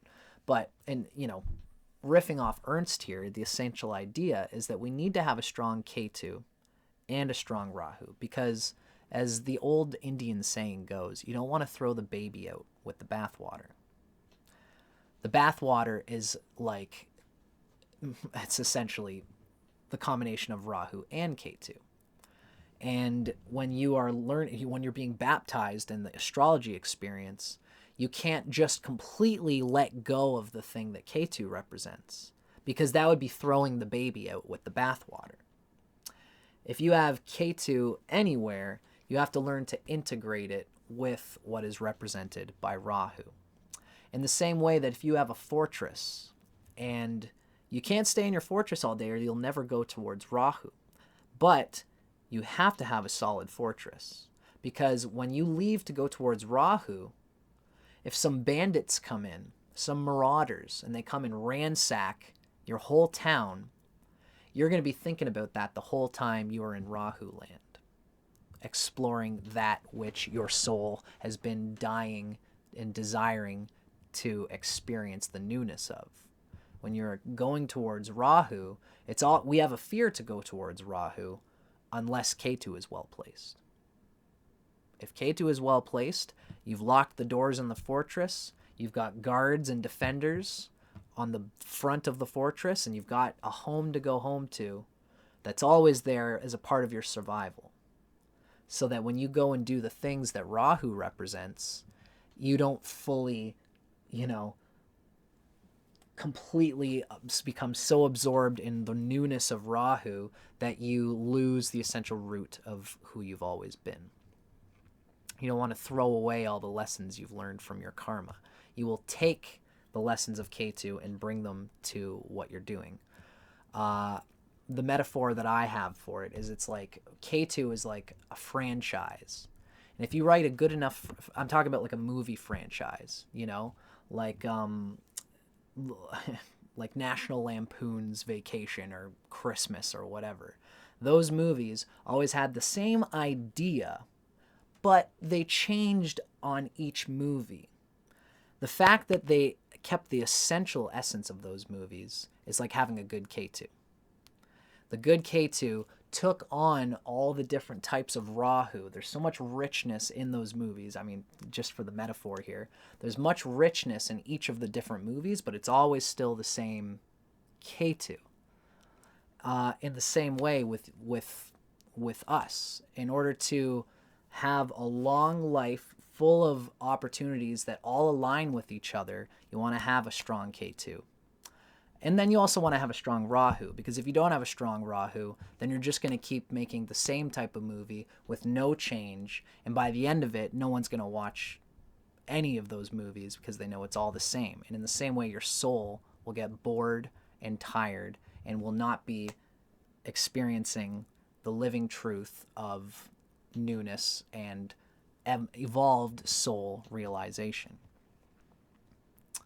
So at this point, you've learned the complexity involved in assessing the strength of a house and sign. You've learned the subtle energies and nuances of the planets, what they mean and what they indicate. You've learned to qualify and quantify those planets through Shad Bala, through the interactions between the planets, and their expression in astrological yogas. So why have we waited so long to address the nodes? Because the nodes are shadow planets, and they work through the Jyoti, the light, the karma of the houses, signs, and planets. So in semester 7, we'll explore the meaning and life themes of Rahu, the north node, and Ketu, the south node, by house and sign placement. And this is just the beginning. From there, we build to examine methods of assessing the nodes to determine if their energies will be easier or more difficult with which to work with them. And we use the Vedic formula related to planetary dignity. It's essentially really the dispositor of the sign that Rahu and Ketu are in is going to determine the strength of the dispositor of Rahu and Ketu is going to determine the strength of Rahu and Ketu. As well, though, you have to include in this the fact that Saturn is like a permanent dispositor of Rahu, and Mars is like a permanent dispositor of Ketu. Now, some people say that Ketu is ruled by Scorpio and that Rahu is ruled by Aquarius. This is a debate that we mention in our course, which you need to figure out in some ways for yourself. But we will give you the tools with which to figure it out for yourself, because it's still a topic of debate amongst astrologers. We do not force you to be on either side of the debate, but we do force you to consider it. So we also discuss the specific influences of the nodes when conjunct each planet. That certainly has its own thing to think about. And finally, we will also consider how the nodes amplify or fragment the experience of the astrological yogas within the chart for better or worse. And especially if there's a strongly laid out yoga of any sort, whether it's mutual yoga, whether it's Raj yoga, or even one of the lesser yogas, Rahu being conjunct or interacting with those planets in any way will amplify it. And this could even be something as simple as Saturn and Venus being in a yoga and Rahu being in Capricorn, or Ketu being in Capricorn. Because then Saturn being involved in the yoga with Venus is the dispositor of Rahu and Ketu, or Ketu. And so they will amplify that yoga for better or worse. Next, we have the application of the Vargas. This is another highly relevant, this is just one of the basic building blocks of astrology.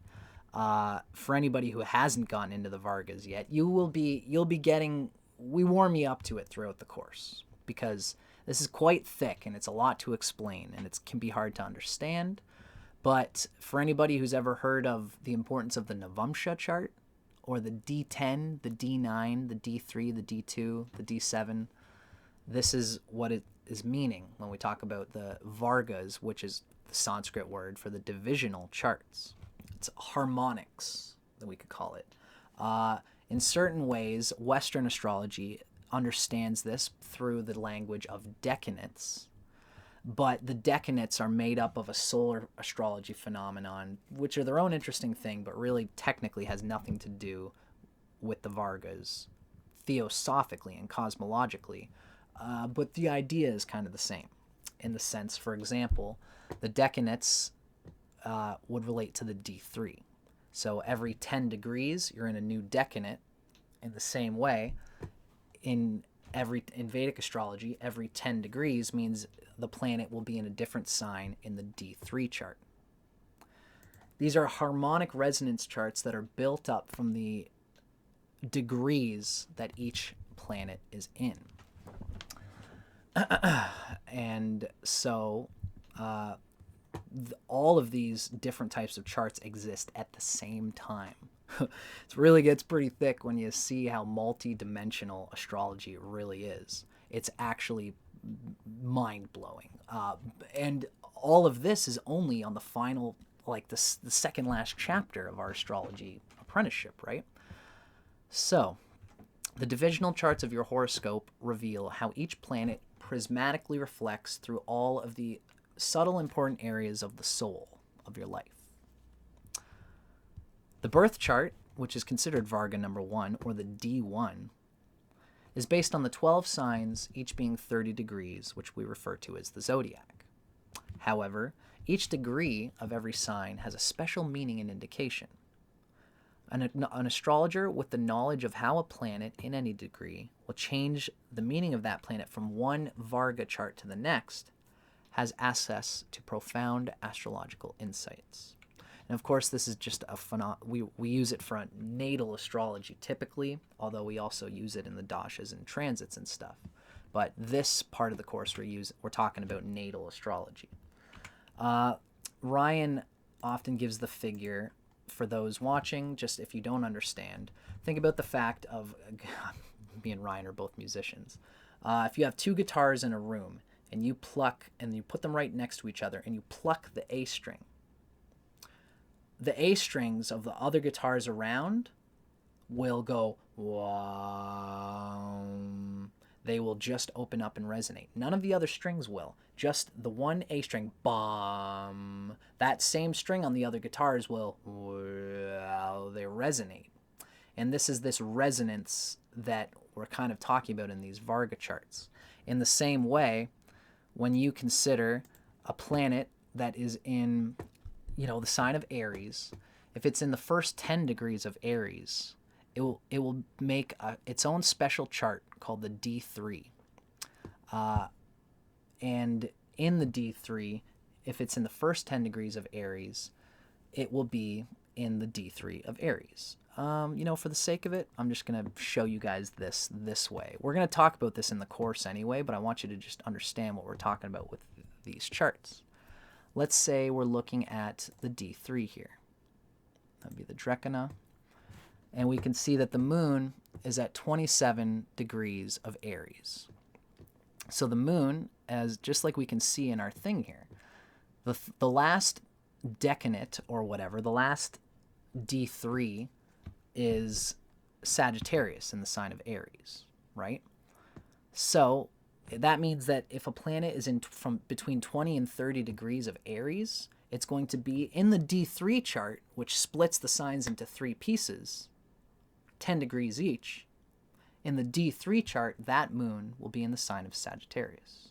Lo and behold, when we look at our D3, there's the moon in the sign of Sagittarius, right? Now, let's go to our options. Let's go to calculation options. Whoops, sorry. I'm actually looking for tools, change birth time. Now, let's take this back an hour. Let's actually take it back a few hours so that this moon, I'm actually turning the time on this birth chart. Now, I've gone back basically 12 hours. 14 hours.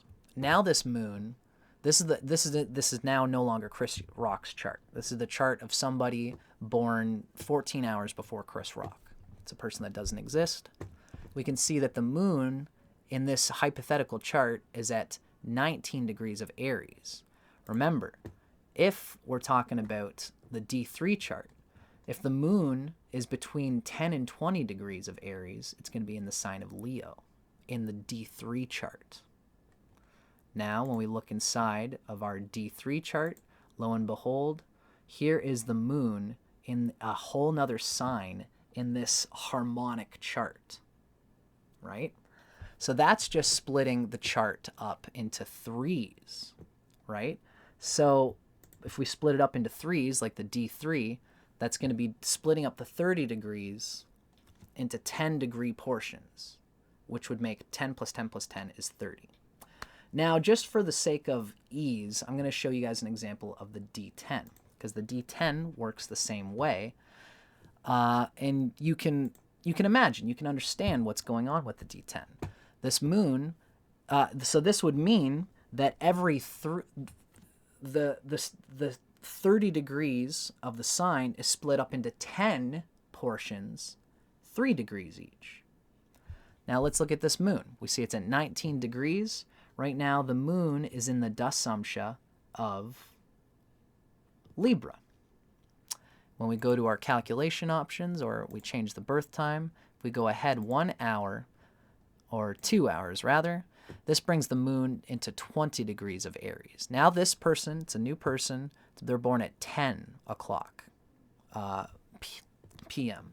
The moon is at 20 degrees. Lo and behold, now, oh, I'm sorry, 20 is not a, I'm going to bring this up 1 more hour, so it's at the 21 mark.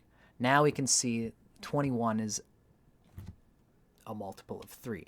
So now the moon has gone past what we would call the 3, 6, 9, 12, 15, 18, 21.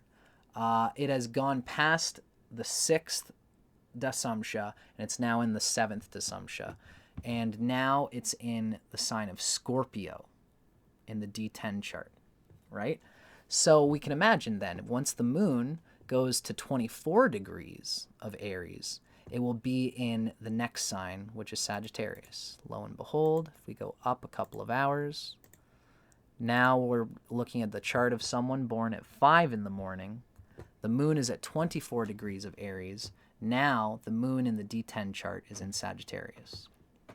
This is what is meant by the Varga chart, and it is, so you got to understand that the D3 chart is active at the same time that the D10 is active, right? So now that this person is born at 5 in the morning, the moon is at 24 degrees of Aries, which means that we know it's going to be in the third segment of the D3, the third Drekana Amsha of Aries, which is Sagittarius. It's between 20 degrees and 30 degrees of Aries. That means that it is going to be in the sign of Sagittarius in the D3 chart. Lo and behold, we see the moon in Sagittarius in the D3, but it is past the 24 mark. It's within 20 to 30 degrees of Aries, which means it's bound to be in the Sagittarius in the D3. But it is past 24 degrees, which means it is also in Sagittarius in the D10 chart. If we pull this back 1 hour, we see it's still in the D3 chart. It's still in Sagittarius, but now it's behind the 24th degree, which means the moon is back into Scorpio in the D10. And each of the, this moon in the D10 chart is debilitated in Scorpio, which means that this person would be having difficulty expressing the moon and what the moon represents in his career, because the D10 resonates with 10, it resonates with the 10th house, and it resonates with career. So you can see just how thick astrology gets when you get into the Varga charts, because you have to not only be wrangling the meaning of the Rashi chart, but you also have to consider all of these Varga charts at the same time. The moon is in Aries, and that's no different. There are lots of people born with the moon in Aries, but this person with the moon in Aries in particular is in a place where they would have difficulty expressing emotions, difficulty having a solid emotional expression in their career, assuming this person is still in Aries, which we have gone away from that, unfortunately.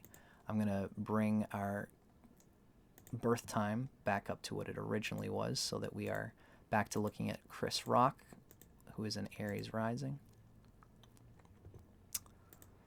So Chris Rock is this Aries rising. Now the moon is in the D10, it's in the sign of Capricorn, and that's not debilitated. So for Chris Rock, who's an Aries rising, the 4th lord, Cancer, which has a lunar emotional quality to it on the Rashi chart, this is going to have a nature in their career, which resonates with Capricorn, which resonates with hard work, and all of the aspects, at least the Rashi aspects going to this moon, are going to change that moon in the D10 chart. So this is just to really give you a little bit of a rundown of what's going on here. Now, in this course, we will dive into the inner meanings of all of these divisional charts. And each one resonates with the houses that it shares the number with. When we look at the Hora, we split the chart into two. For example,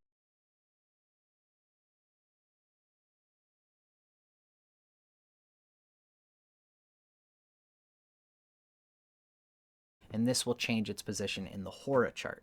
And that's a chart for wealth, like the second house. The position of, for example, it's important to see the position of the second lord in the D2 chart, because the D2 resonates with the second lord. In this case, we have an Aries rising. Taurus rules the second house. So how well Venus is doing in the Hora chart is going to say a lot about Venus's ability to hold the resources that it gains through the opportunities given in the Rashi chart. Right? So, the Drekana, the D3, it's the chart for siblings, courage, and skill. It's like the third house. The Chaturtamsha, the D4, it's the chart for property and abundant fortune, just like the fourth house. The D7, the Saptamsha, which relates to children, sexuality, and creativity. It kind of has a resonance of the 5th and 7th combined for mystical reasons. The Navamsha is a very important chart that you'll always hear about, and it relates to marriage, purpose, and dharma. More particularly, can you be married to the deepest purposes in your life, to the deepest dharma of your life purposes? And the Navamsha is very important for satisfaction, and we all know, we've all heard about how important it is. And we talk about the Navamsha a lot in this course. The Dasamsha, the D10, relates with status, power, and karmic activity, like the 10th house. And then in this course, we also give information about the Dwadasamsha, past life and ancestral influences related to the D12, splitting the 30 degrees of a sign into 12 portions. And then the Trimsamsha, which means, every degree a planet is going to be in a different sign in the Trimsamsha. There are even more than these, and we give you a sense of what they all are in this course. But we mostly focus on these for practical purposes. We explore how the natal birth chart reveals and reflects all of these charts. We learn how to create from each of these Vargas, how to create the Vargas from the formulas outlined in Vedic texts. We learn how planetary and sign-based aspects work within each considered divisional chart. We learn the role of each planet in each of the Vargas. We learn the role of each house within the appropriate Vargas. We learn how to synthesize the information given in the Rashi chart with the Vargas. So we synthesize the Rashi chart, the opportunities given through the physical world karma, and how they resonate with the internal soul patterns described by a planet in its position in the Varga chart, and how we want them to line up. We want the opportunity of the Rashi chart to line up with the inspiration given in each of the Vargas, which is a lot, seems like a lot, but when you start playing with it, just like anything, it becomes easier once you grasp it. I can assure you, folks, don't be too intimidated. Our final objective is the synthesis of the Vargas as they relate to the birth chart for improved horoscopic analysis. Really, you can't fully see you can't really get a good reading without the Vargas, because this shows internal patterns that will act in different ways on the opportunities given in the Rashis. It's really about soul fulfillment and a lot of things that are deeply related to more spiritual aspects of astrology in a lot of ways. And your further reading in our text source books, as well as in other books such as Brihat Parasha or Horosastra and other things, will further outline the meaning of all that for you. Now we have our last course. We're talking about timing with dashas and transits. Semester 9. 9 is an important number, and it's nice to see that it all condenses on this very fun dimension of astrology. I would say that the dashas and transits course was the most fun that I had in year 3. I loved Rahu and Ketu too, actually. But this is where we're finally using everything that we've learned to the final point. And this is with predictive astrology. The dashas is essentially the Vedic version of like what the West knows as transits and these sorts of things. I'm just checking my thing here. Although, of course, we also use Gochara. We also use the transits. One of my best friends as an astrologer has been the Gochara, the transits of Saturn, in combination with the dashas. So the dashas essentially represent a ripening time. There is an ancestral clock that has been spinning within each of our souls. And this clock ripens the potentials of all the planets in a certain pattern, in a certain given time. It's a mystical thing that has just not been given in the West. It's completely a Vedically intuited thing that was gifted to us by the Rashis, the ancient sages. And you got to see it in action in order to really grasp how profoundly true it is. If we can read a birth chart, then we can begin to see when the karmas held within the horoscope will give their effects. It's one thing to see a frozen frame of the natal chart. It's another thing to say how and when will its limbs unfold in reality, in time, in Kala. The goal of this semester is to demonstrate and explore how planetary positions, planetary dignity, the avashtas, transits, and the divisional charts can all be woven together to see the tapestry of life unfolding into specific events. Everything that we've studied in the past 2.66 years, in not time-wise, but in the amount of hours that you've studied, everything we've studied so far is now put together so that the static promise of the chart can be revealed in the dimension of time. Now we take the potentials of the chart, the seeds, to see if they will experience the proper timing and season for growth and fruition. The fact is that many people have incredible yogas in their chart, but if they never have a dasha, which will unfold, if you've got a Mars Raj Yoga with great potentials and it's all supported, that will help you throughout your life. But if that Mars Dasha, the moment of time where that planet is emphasized, if that happens at 90 years old and you only live to be 70, then you won't have the opportunity to fully take advantage of the potentials given in that yoga.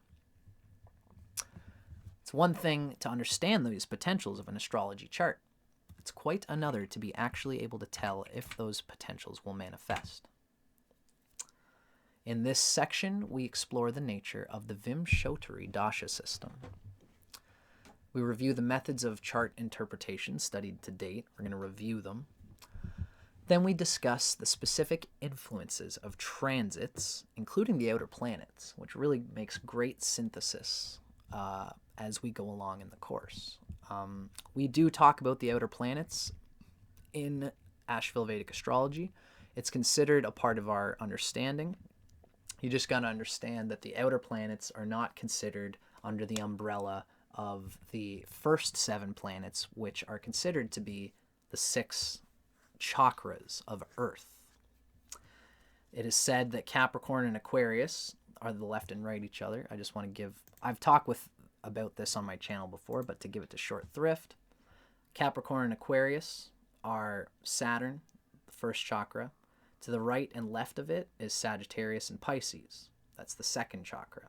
To the left and right of it are Aries and Scorpio.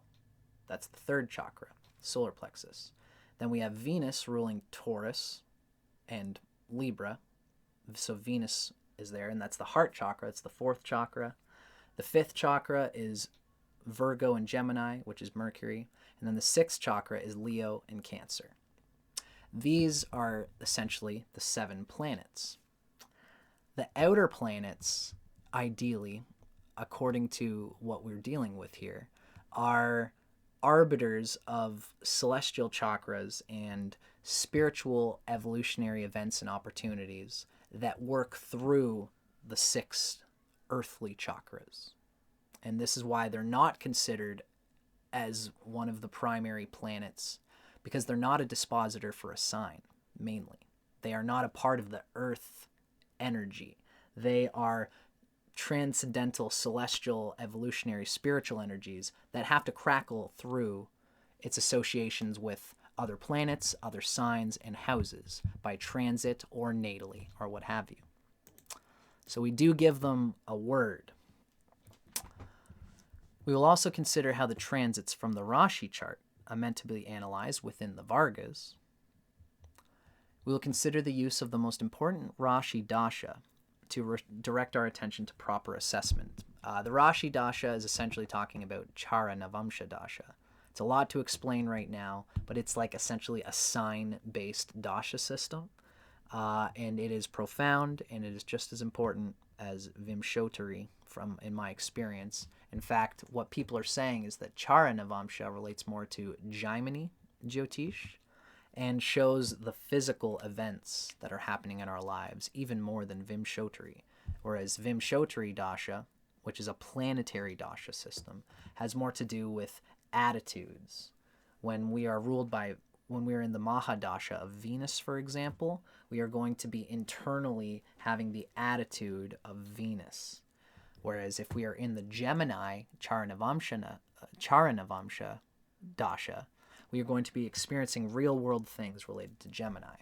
In this case, this person is having an experience of Gemini events with a Venus attitude and Venus goals towards it. Our goal is to reveal the dimension of time as it relates to one's consistent life themes. Dashas and transits are very complex astrological indicators, and their mastery is rare. Our goal is to provide the proper foundation for such mastery to develop. We give you the guts of what is happening with the dashas, why the dashas are a thing. We show the fact that the dashas come from the moon's position in a nakshatra and through a nakshatra, and the calculations there, we give it, a general idea. But again, this is one of those things where we really don't even show you how to calculate. We do, but it's not emphasized like the other maths. Essentially, we just use our software Kala to see when a person's dashas are running. Although I should say we do explain why this person is experiencing this dasha at this time. Finally, after all this, we get into our practicum. So this is year 4. You have gone through everything. You've learned everything from all of the previous years, and you can now be an astrologer. And you can go out and do the thing, and this is what Ryan gets you to do at the year 4. Essentially, he gets his big boot, and he says, get out there and get into that water and learn to swim. And learn to swim you shall. This is a part of the apprenticeship that everyone kind of takes their own pace on, because everybody has a different learning skills when it comes to getting out there. Becoming an astrologer is very much part of it is the social dynamic of being able to tell the client what you need to tell them, when you need to tell them, whether it's hard or difficult or easy. And you got to do it with compassion, but you got to still be firm and give the people what they paid you to give the people the hard truths that they paid you to tell them. Do it in a way that makes them feel good. It's hard to do that. There's no rules for it. All you can do is just learn to swim. And this is what we do for you in this year. As well, though, there are other things that we have to do, and this is our curriculum for this practicum. Participants of year 4 will have studied the signs, houses, planets, Shad, Bala, planetary relationships, yogas, the nodes, the Vargas, and finally learn how to apply transits and Dashas. Now, if you need to finish year 4, at this point, you will have written nearly 30,000 words worth of papers on the subject of astrology, because in this course, we do get you to do homework. You've dedicated over 500 hours of your life just to the study in class, but it's more likely twice that. And you've dedicated to this philosophy of astrology. You've given 3 years to the art and science of astrology. You've set the stage for your own astrological mastery. Now it's time to demonstrate what you've learned. And this is the actual requirements for completing the Year 4 Astrological Apprenticeship Program. At this point, you can do it. But if you want to be on Ryan's website and be a part of our team, you will have to have done this. You're going to complete throughout the whole year. This is split up into 3 semesters, and we're going to talk about each semester here. But they're all the same. You're going to complete 42 astrological sessions on a donation basis. And when you do, feedback forms will be provided to be completed by yourself and your clients for the donation-based sessions. They will need to be completed, print-mailed, and emailed for review. Essentially, as long as you have most of your clients giving you some kind of feedback and you diligently make notes on each one of your clients to send to Asheville Vedic Astrology, we will review your notes and give them back to you and give you advice based on what you told us. It's not good to just say, I did great, I did great, I did great, I kicked ass at this and I had no problems, because, I mean, I don't know, we will be wary of that, but essentially, you are here. If you want to truly be a good astrologer, this is your opportunity to explain to your teachers what you are genuinely finding frustrating, what's blocking you, what you're resisting, what you're resistant to, and what is good. You can tell us what is working for you, and be honest about it so that we can accurately give you criticism on how you can get better. That's what this is for. On top of the 42 sessions that you're going to do all year, or throughout this section, you're also going to write 3 papers, each being 10,000 words, assessing all 12 houses of 3 different astrological charts of your choosing. So for me, semester 10, I did, I can't even think of the gentleman's name. Sadhguru. I did Sadhguru, the popular YouTube astrologer. I did a 10,000 word paper on Sadhguru for semester 10. Then I did Timothy Leary for semester 11, and then I did Bob Dylan for semester 12. 10,000 words each, talking about all 12 houses, using all the techniques that we've been given. Then you submit throughout the whole practicum. You're going to submit on each semester a 1-hour video for publication on YouTube, exploring an approved astrological topic of your choice. If you don't want it to be put on YouTube, you don't have to, and you can say that, as long as you can show us that you are actively able to teach and regurgitate the information in a practical, vocalized way, so that we can see that that's what you're doing for your clients. And then you create a website to be listed at Asheville Vedic Astrology. So this page is essentially saying what is going on per semester. You're going to do 14 donation-based sessions, 1 paper, 10,000 words, and then 1 of 3 required videos, completed and delivered. And this is going to be the same amount for every semester. Once you've gone through that, ladies and gentlemen, you will have finished your apprenticeship with Asheville Vedic Astrology. If you did well, if your teachers mark your work with good flying colors and there are no problems, then you will have made it and you will have gone through our course. It's quite a lot. There's quite a lot there to absorb. So much for my hour-long video. I did not expect this to go as long as it has. Story of my life. But I'm very glad to have sat here and gone through this course with you guys. I hope you enjoyed it as well. This is my review on everything that I've done with Asheville Vedic Astrology, and I hope that it encourages you to find an astrology school that has a similar rigorous application of the science and art that we are all exploring here together. Whether it's Asheville that you take on, or whether you decide to go and look into any other sort of Vedic astrology, the reason I've given this video is for you to see what I did in order to have the knowledge that I have, which you see me displaying here on my YouTube channel.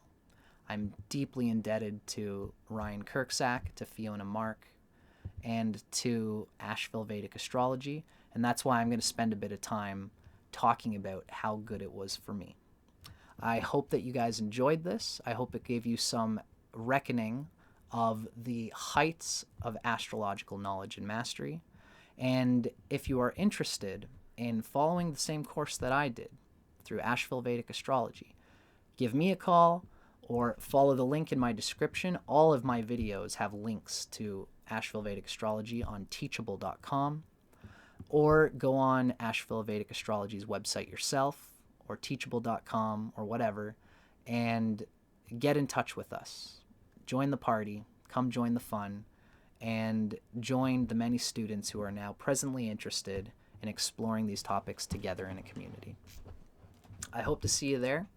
I think there's going to be a point where I'm teaching for Asheville Vedic Astrology now that I'm done school, and I'm excited, so maybe you'll see me on the front lines. For now, I'm Dustin Cormier, and this has been How to Rock Astrology. I hope you enjoyed this crash course, and I'll see you guys on the flibbity-jibbity. Thanks for watching.